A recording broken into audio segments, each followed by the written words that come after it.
ಕೂಡ ಏನೋ ಅವಶ್ಯಕತೆ ಇಲ್ಲ ಅಂತ ಕಾನೂನಿನ ಅರಿವನ್ನ ಈ ಒಂದು ವೇದಿಕೆ ಮುಖಾಂತರ ಈ ಒಂದು ಎರಡನೇ ಭಾಗದಲ್ಲಿ ಅದರ ಬಗ್ಗೆ ಮಾಹಿತಿಯನ್ನು ಕೊಡಲಿಕ್ಕೆ ಲಂಚಮುಕ್ತ ಕರ್ನಾಟಕ ನಿರ್ಮಾಣ ವೇದಿಕೆಯ ರಾಜ್ಯಾಧ್ಯಕ್ಷರಾಗಿರ್ತಕ್ಕಂಥ ಶ್ರೀ ವಿಜಯರಾಘವೇಂದ್ರ ಮಾರೇಂದ್ರ ಸರ್ ಅವರು ಕಾನೂನಿನ ಅರಿವು ಬಗ್ಗೆ ಮಾಹಿತಿ ನೀಡುವಂತ ತಮ್ಮೆಲ್ಲರ ಪರವಾಗಿ ವಿನಂತಿ ಮಾಡ್ತಾ ಇದ್ದೀನಿ. ಧನ್ಯವಾದಗಳು.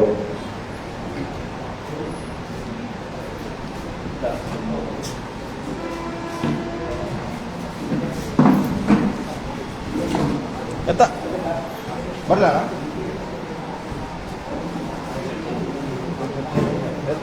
ಸ್ವಲ್ಪ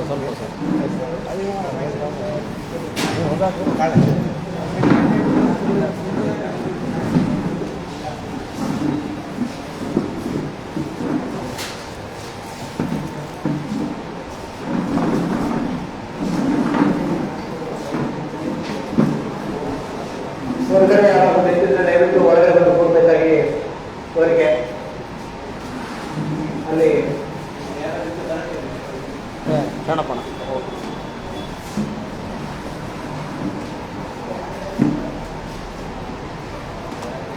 ನಮಸ್ಕಾರ.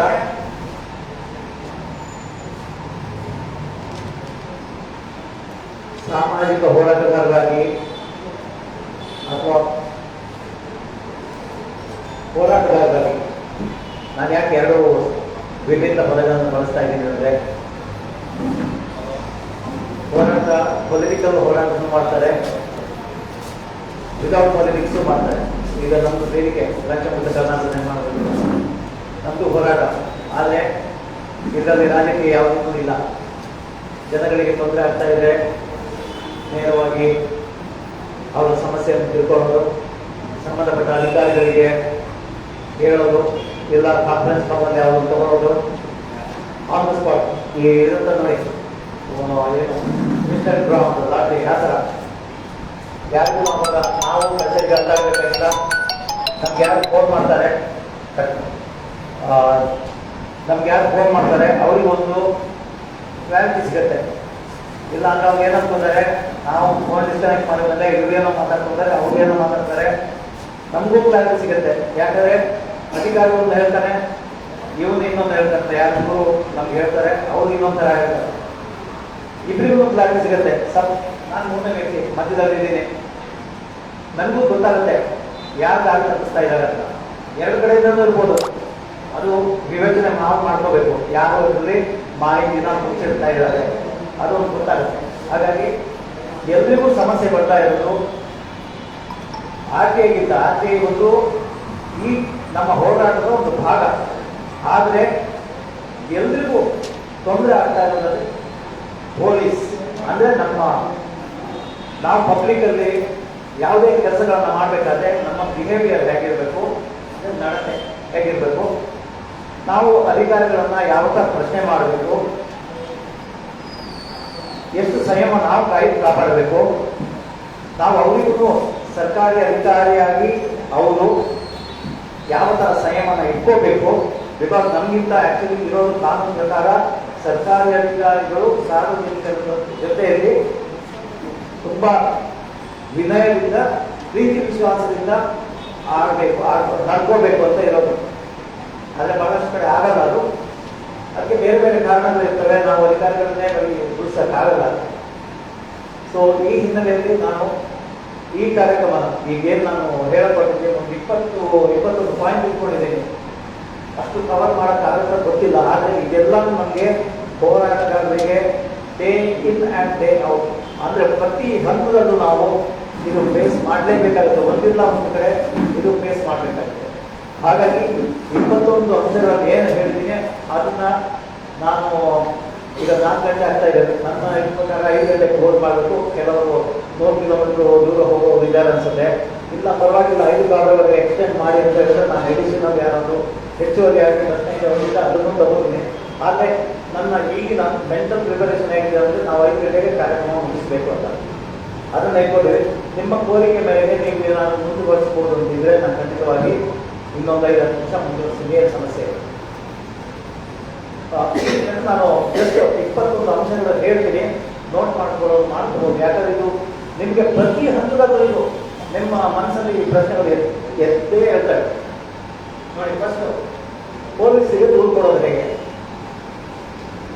ತಿಳಿದಾನೆ ನಮಗೆ ವೇದಿಕೆಗೆ ಮತ್ತು ನನ್ನ ಖಾಸಗಿ ಸಂಖ್ಯೆಗೆ ದಿವಸಕ್ಕೆ ಒಂದು 25, 30, 40 ಒಂದೊಂದು ಸಲ ಜಾಸ್ತಿನೂ ಬರ್ತಾರೆ, ಕಾಲ್ಗಳು ಬರ್ತಾರೆ, ಬೇರೆ ಬೇರೆ ಕಾಲ್ ಬರ್ತಾರೆ. ಅದರಲ್ಲಿ ಪೊಲೀಸ್ ಸಂಬಂಧಪಟ್ಟಿದ್ದು ದೂರುಗಳು ಜಾಸ್ತಿ.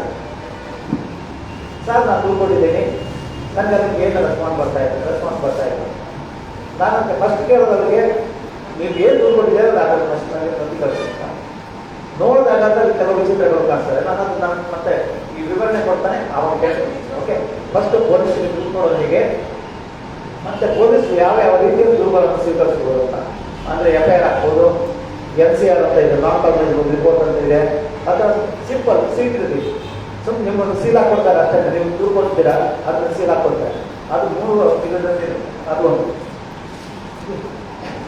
ದೂರು ಬರೆಯೋದು ಹೇಗೆ ಅಲ್ಲ, ಕೆಲವು ಇಂಪಾರ್ಟೆಂಟ್ ವಿಚಾರಗಳಿರ್ತದೆ. ದೂರು ಬರೆಯುವಾಗ ನಾವು ಏನೆಲ್ಲ ಫಾಲೋ ಮಾಡಬೇಕು, ಮಿನಿಮಮ್ ರಿಕ್ವೈರ್ಮೆಂಟ್ ಅದು. 3ನೇ ವಿಚಾರ. 4ನೇದು, ಯಾವ ದೂರುಗಳು ಮುಂಚೆ ಇಂಡಿಯನ್ ಪೀನಲ್ ಕೋಡ್ ಅಂತ ಇತ್ತು, ಈಗ ಭಾರತೀಯ ನ್ಯಾಯ ಸಂಹಿತೆ ಅಂತ ಬಂದಿದೆ. 2 ಡಿಫರೆನ್ಸ್ ನಮ್ಗೆ ಗೊತ್ತಿರಬೇಕು. ಯಾವ ದೂರುಗಳು ಹಳೆ ಕಾನೂನುಗಳ ಪ್ರಕಾರ ಹೋಗ್ತವೆ, ಯಾವುದು ಹೊಸ ಕಾನೂನು. ಹೊಸ ಕಾನೂನು ಗೊತ್ತಿರಬೇಕು ನಿಮಗೆ. 1 ಜುಲೈ 2023 ರಿಂದ ಭಾರತೀಯ ನ್ಯಾಯ ಸಂಹಿತ ಅಂದರೆ IPC ರಿಪ್ಲೇಸ್ ಮಾಡೋದು ಇಂಡಿಯನ್ ಪೀನಲ್ ಕೋಡ್ 1860. ಆಮೇಲೆ CRPC ಅಂತ ಇದೆ, ಕ್ರಿಮಿನಲ್ ಪ್ರೊಸೀಜರ್ ಕೋಡ್ ಅಂತ, ಅದನ್ನ BNSS ಅಂತ ಭಾರತೀಯ ನ್ಯಾಯ ಸುರಕ್ಷಾ ಸಂಹಿತ ಅಂತ ಅದರಿಂದ ರಿಪ್ಲೇಸ್ ಆಯಿತು. ಆಮೇಲೆ ಭಾರತೀಯ ಸಾಕ್ಷ್ಯ ಅಧಿನಿಯಮ ಅಂದರೆ ಮುಂಚೆ ಇಂಡಿಯನ್ ಎವಿಡೆನ್ಸ್ ಆಕ್ಟ್ ಅಂತ ಇತ್ತು. ಇಂಡಿಯನ್ ಎವಿಡೆನ್ಸ್ ಆಕ್ಟ್ 1872, ಭಾರತೀಯ ಸಾಕ್ಷ್ಯ ಅಧಿನಿಯಮ 2023 ರಿಪ್ಲೇಸ್ಮೆಂಟ್ ಆಯಿತು.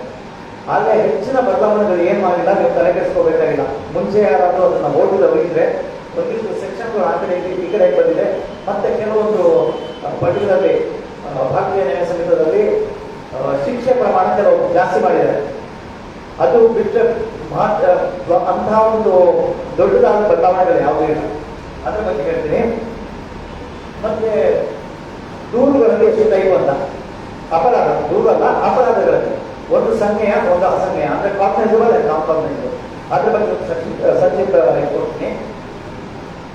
ಪೊಲೀಸರಿಗೆ ಕೊಡುವ ದೂರಲ್ಲಿ ಏನಿರ್ತದೆ content. This is very important. Body of the ನಾವೀಗ ಪತ್ರ ಬಂದಾಗ 3-4 ಭಾಗ ಇರುತ್ತೆ.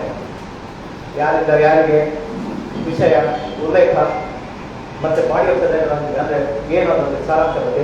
ಆಮೇಲೆ ಪ್ರೇಯರ್ ಅಂದರೆ ಒಂದು ಕನ್ಕ್ಲೂಡಿಂಗ್ ಮಾಡೋದು. ನಿಮಗೆ ವಿಷಯದಲ್ಲಿ ಏನಾಗ್ತೀರಾ ಅದು ಸಂಕ್ಷಿಪ್ತವಾಗಿರುತ್ತೆ. ಪ್ರೇಯರ್ನಲ್ಲಿ ನಿಮ್ಗೆ ಏನು ಆ ಇದರಿಂದ ನ್ಯಾಯ ಯಾವ ಥರ ಬೇಕು ಅಂತ ಬರೀಬೇಕು.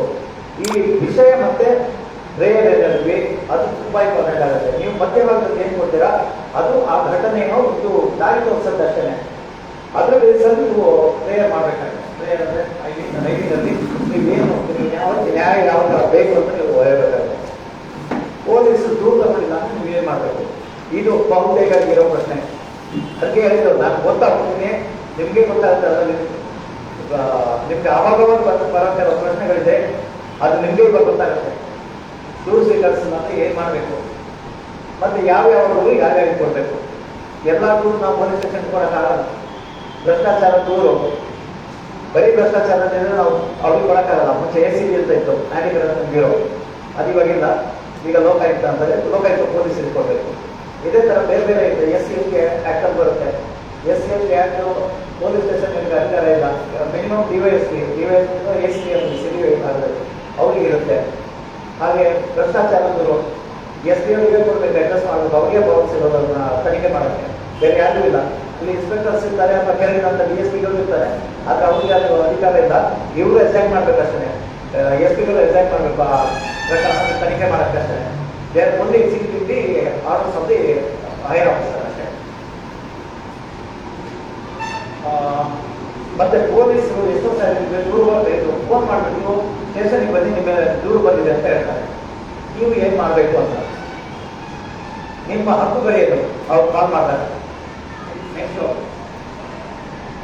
ಕ್ರಿಮಿನಲ್ ಎನ್ಕ್ವೈರಿ ಅಂತ ಮಾಡ್ತಾ ಇರಲ್ಲ. ಒಂದು ದೂರು ಕೊಟ್ಟ ತಕ್ಷಣ ಕೆಲವು ಕೇಸ್ಗಳಲ್ಲಿ ಇಮಿಡಿಯೇಟ್ FIR ಹಾಕಲ್ಲ. ಕಾರಣ ಬೇರೆ ಬೇರೆ ಇರುತ್ತೆ. ಆ ಕಡೆ ಒಂದು ಪ್ರಭಾವಿ ಇರ್ಬೋದು, ಅಥವಾ ಅವ್ನು ಸ್ವಲ್ಪ ಆತ್ಮೀಯ ಇರ್ಬೋದು ಇವರಿಗೆ ಪೊಲೀಸರಿಗೆ, ಅಥವಾ ಪೊಲೀಸರಿಗೆ ಸಂಬಂಧಪಟ್ಟವರು ಇರ್ಬೋದು, ಅಥವಾ ಈ ಕಡೆ ಇದ್ದವನು ದೂರು ಕೊಡೋನು ಅಥವಾ ಅಪೋಸಿಟ್ ಸೈಡ್ ಅಂದರೆ ಅವನು ತುಂಬ ಇವರು ನೋಡೋದು ಪೊಲೀಸ್ ನೋಡೋಕ್ಕಾಗತ್ತೆ ಇಮಿಡಿಯೇಟ್ ಹಾಕ್ಬಿಡ್ತಾರೆ. ಸೊ ಡಿಸ್ಕ್ರಿಪ್ಷನ್ ಪಡಿಸ್ಕೊತಾರೆ. ಪ್ರಿಲಿಮಿನರಿ ಎಂಕ್ವೈರಿ ಮಾಡೋಕ್ಕೆ ಕಾನೂನಲ್ಲಿ ಅವಕಾಶ ಕೊಟ್ಟಿದ್ದಾರೆ ಈಗ ಹೊಸ ಇದರಲ್ಲಿ, ಅದ್ರ ಬಗ್ಗೆ ಹೇಳ್ತೀನಿ. ಮತ್ತು ಜೀರೋ FIR ಅಂತ ಈಗ ಹೊಸದಾಗಿ ಇಂಟ್ರೊಡ್ಯೂಸ್ ಮಾಡಿದ್ರೆ ಮುಂಚೆ ಇತ್ತು ಅದು. ಆದರೆ ಈಗ ಅದು ಮ್ಯಾಂಡೇಟರಿ ಅಂದರೆ ನೀವು ಎಲ್ಲಿ ಬೇಕಾದ್ರೂ ದೂರು ಕೊಡ್ಬೋದು ಅಂತ ಮಾಡಿದರೆ ಮುಂಚೆ ಕೆಲವು ಕಂಡೀಷನ್ಸ್ ಇತ್ತು ಅದಕ್ಕೆ ಜೀರೋ FIR ಮಾಡಬೇಕಾದ್ರೆ. ಈಗ ಅದಿಲ್ಲ, ನೀವು ಎಲ್ಲಿ ಬೇಕಾದ್ರೂ ಮಾಡ್ಬೋದು. ಆದರೂ ನೀವು ಪೊಲೀಸ್ ಸ್ಟೇಷನ್ಗೆ ಹೋದರೆ ನಿಮ್ಮ ಜ್ಯೂರಿಸ್ಡಿಕ್ಷನ್ ಬರಲ್ಲ, ನೀವು ಅಲ್ಲೇ ಹೋಗ್ಬೇಕು ಅಂತ ಹೇಳ್ತಾರೆ. ಆವಾಗ ನೀವು ಏನು ಮಾಡಬೇಕು ಅಂತ ಹೇಳ್ತೀನಿ. Next electronic evidence. ಕೆಲವು ಸಾಕ್ಷ್ಯ ಇರ್ತಾರೆ, ನಿಮ್ಮದು ವಿಡಿಯೋ ಆಡಿಯೋ ಎಲ್ಲ ಇರುತ್ತೆ. ಈಗ ಫೇಸ್ಬುಕ್ ಲೈವ್ ಮಾಡೋದು ಗೊತ್ತಿರುತ್ತೆ. ನೀವು ಅದನ್ನು ಸಾಕ್ಷ್ಯ ಆಗಿ ಕೊಡಬೇಕು ಅವರಿಗೆ, ಪೊಲೀಸರಿಗೆ ಇರ್ಬೋದು ಅಥವಾ ಕೋರ್ಟಿಗೆ. ಯಾವುದೇ ಕೊಡಬೇಕಾದ್ರೆ ಇವಾಗ ಅದನ್ನು ಹ್ಯಾಶಿಂಗ್ ಅಂತಾರೆ. ಹ್ಯಾಶ್ ಅಂದರೆ ಅದನ್ನು ಕನ್ವರ್ಟ್ ಮಾಡೋದು. ಅದ್ರ ಮುಂದೆ ಯಾರು ಅದನ್ನು ಬದಲಾಯಿಸೋಕ್ಕಾಗಲ್ಲ. ಒಂದ್ಸರಿ ನೀವು ಮಾಡಿರೋ ವಿಡಿಯೋನ ಎಡಿಟ್ ಮಾಡಿದ್ರೆ as it is mathematical function ಇರ್ತದೆ ಹ್ಯಾಶಿಂಗ್ ಅಂತ ಎಲೆಕ್ಟ್ರಾನಿಕ್ ಇದರಲ್ಲಿ. ಅದು ಹ್ಯಾಶ್ ಫಂಕ್ಷನ್ ನಿಮಗೆ ಮೊಬೈಲಲ್ಲಿ ಹೌದು ಕನ್ವರ್ಟ್ ವಿಡಿಯೋ ಇದ್ದು ಹ್ಯಾಶನ್ ಹಾಕಿದ್ರೆ ಇಲ್ಲಿ ಒಂದಿಷ್ಟು ಆ್ಯಪ್ಗಳು ಸಿಗ್ತಾರೆ. ನೀವು ಜಸ್ಟ್ ಆ ಲಿಂಕ್ ಕಾಪಿ ಮಾಡಿಬಿಟ್ಟು ಅದನ್ನು ಹಾಕಿದ್ರೆ ಒಂದು ಡಿಜಿಟ್ಸ್ ಅಲ್ಲ, ಅಲ್ಪ ನ್ಯೂಮೆರಿಕ್ ಇದು ಬರುತ್ತೆ, ದೊಡ್ಡ ಕೋಡು, ಅದರಲ್ಲಿ ಕ್ಯಾಪಿಟಲ್ ಲೆಟರ್ಸ್ ಇರುತ್ತೆ. ನೀವು ನೋಡಿರ್ತೀರ ಯೂಟ್ಯೂಬ್ದು ಲಿಂಕ್ ನೋಡಿ, ನೀವು ಅಬ್ಸರ್ವ್ ಮಾಡಿದ್ರೆ ಗೊತ್ತಾಗಿರುತ್ತೆ. ಅದರಲ್ಲಿ ಇಷ್ಟು 20-25 ಕ್ಯಾರೆಕ್ಟರ್ಸ್ ಇರ್ತವೆ. ಅದೊಂದು ಲಿಂಕ್ ಜನರೇಟ್ ಆಗುತ್ತೆ. ಅದು ಒಂದ್ಸರಿ ಹ್ಯಾಶ್ ಫಂಕ್ಷನ್ ಆದಮೇಲೆ ಯಾವುದೇ ಕಾರಣಕ್ಕೂ ಯಾವುದನ್ನು ಬದಲಾಯಿಸೋಕ್ಕಾಗಲ್ಲ. ಹಾಗಾಗಿ ಎವಿಡೆನ್ಸನ್ನು ಹ್ಯಾಶ್ ಮೂಲಕ ಅದನ್ನು ಮಾಡಿಬಿಟ್ಟು ನಾವು ಕೋರ್ಟಿಗೆ 63 ಮತ್ತು 60.3 ಅಂತ ಇತ್ತು ಎವಿಡೆನ್ಸ್ ಆ್ಯಕ್ಟಲ್ಲಿ. ಅದ್ರ ಬಗ್ಗೆ ಕೊಡಬೇಕಾದ್ರೆ ನಾವು ಕೊಡಬೇಕಾಗುತ್ತೆ ಅನ್ನೋದು ಜೊತೆಯಲ್ಲಿ. ಆಮೇಲೆ ಜಾಮೀನು ಅರೆಸ್ಟ್ ಯಾವುದೋ ಒಂದು FIR ಆಗಿದೆ ಅಂತ ನಿಮ್ಮೆಲ್ಲ ಯಾವುದು ಗೊತ್ತಾಗುತ್ತೆ, ಯಾರು ಹೇಳಿರ್ತಾರೆ. ಆವಾಗ ನೀವು ಏನು ಮಾಡಬೇಕು, ನಿರೀಕ್ಷಣಾ ಜಾಮೀನು ಅಂದರೆ ಇನ್ನೂ ನಿಮ್ಮ ಅರೆಸ್ಟ್ ಮಾಡಿರಲ್ಲ, ನಿಮಗೆ ಎಷ್ಟೇ ಮಾಹಿತಿ ಬಂದಿರುತ್ತೆ, ನಿಮ್ಮ ಮೇಲೆ ಒಂದು ಕಾಗ್ನಿಟಿಬಲ್ ಅರೆಸ್ಟ್ ಮಾಡುವಂಥ ಕೇಸು FIR ಆಗಿದೆ ಅಂತ ನೀವು ಏನು ಮಾಡಬೇಕು ಆ ಟೈಮಲ್ಲಿ ನಿರೀಕ್ಷಣಾ ಜಾಮೀನು. ಮತ್ತು FIR ಹುಡುಕೋದೇ ಇದೆ. ಇದು ತುಂಬ ಜನರಿಗೆ ಇರೋ ಪ್ರಶ್ನೆ. ಪ್ರತಿಯೊಂದಕ್ಕೂ ಫೋನ್ ಮಾಡಿ ಕೇಳ್ತಾರೆ, ಎಷ್ಟು ಸರ್ ನಮಗೂ ಫೋನ್ ಬರುತ್ತೆ, FIR ಆಗಿದೆ ಸರ್ ಅಂತ ಹೇಳ್ತಾ ಇದ್ದಾರೆ, FIR ಕಾಪಿ ಕೊಟ್ಟಿಲ್ಲ, ಹುಡುಕೋದೇ ಅಂತ. ಇದು ತುಂಬ ಇಂಪಾರ್ಟೆಂಟು. ಆಮೇಲೆ ಸರ್ಕಾರಿ ಅಧಿಕಾರಿಗಳ ಮೇಲೆ ಎಷ್ಟೋ ಸರಿ ಕರ್ತವ್ಯ ದೂರು ಅಥವಾ ಭ್ರಷ್ಟಾಚಾರ ದೂರು ಕೊಡ್ತೀರಾ. ಆವಾಗ ಸಕ್ಷಮ ಪ್ರಾಧಿಕಾರದ್ದು ನೀವು ತಗೋಬೇಕಾಗುತ್ತೆ, ಪರ್ಮಿಷನ್ ತಗೋಬೇಕಾಗುತ್ತೆ. ಕೆಲವು ಟೈಮಲ್ಲಿ ಪೊಲೀಸರೇ ಅಪ್ಲೈ ಮಾಡ್ತಾರೆ. ಸೊ ಅದರ ಬಗ್ಗೆ ಇಷ್ಟು ಹೇಳ್ತೀನಿ. ಗೊತ್ತಿಲ್ಲ ಕಾಲಾವಕಾಶ ಇಲ್ಲ, ಮುಂದಿನ ಕಾರ್ಯಕ್ರಮಗಳಲ್ಲಿ ಲೈವ್ ಹೋಗ್ತಾ ಇರುತ್ತೆ. ನಾವು ಯಾವ ಇಲ್ಲಿ ಕವರ್ ಮಾಡೋಕ್ಕಾಗತ್ತೋ ಅದು ಮುಂದಿನ ದಿನಗಳಲ್ಲಿ ಕವರ್ ಮಾಡ್ತೀವಿ.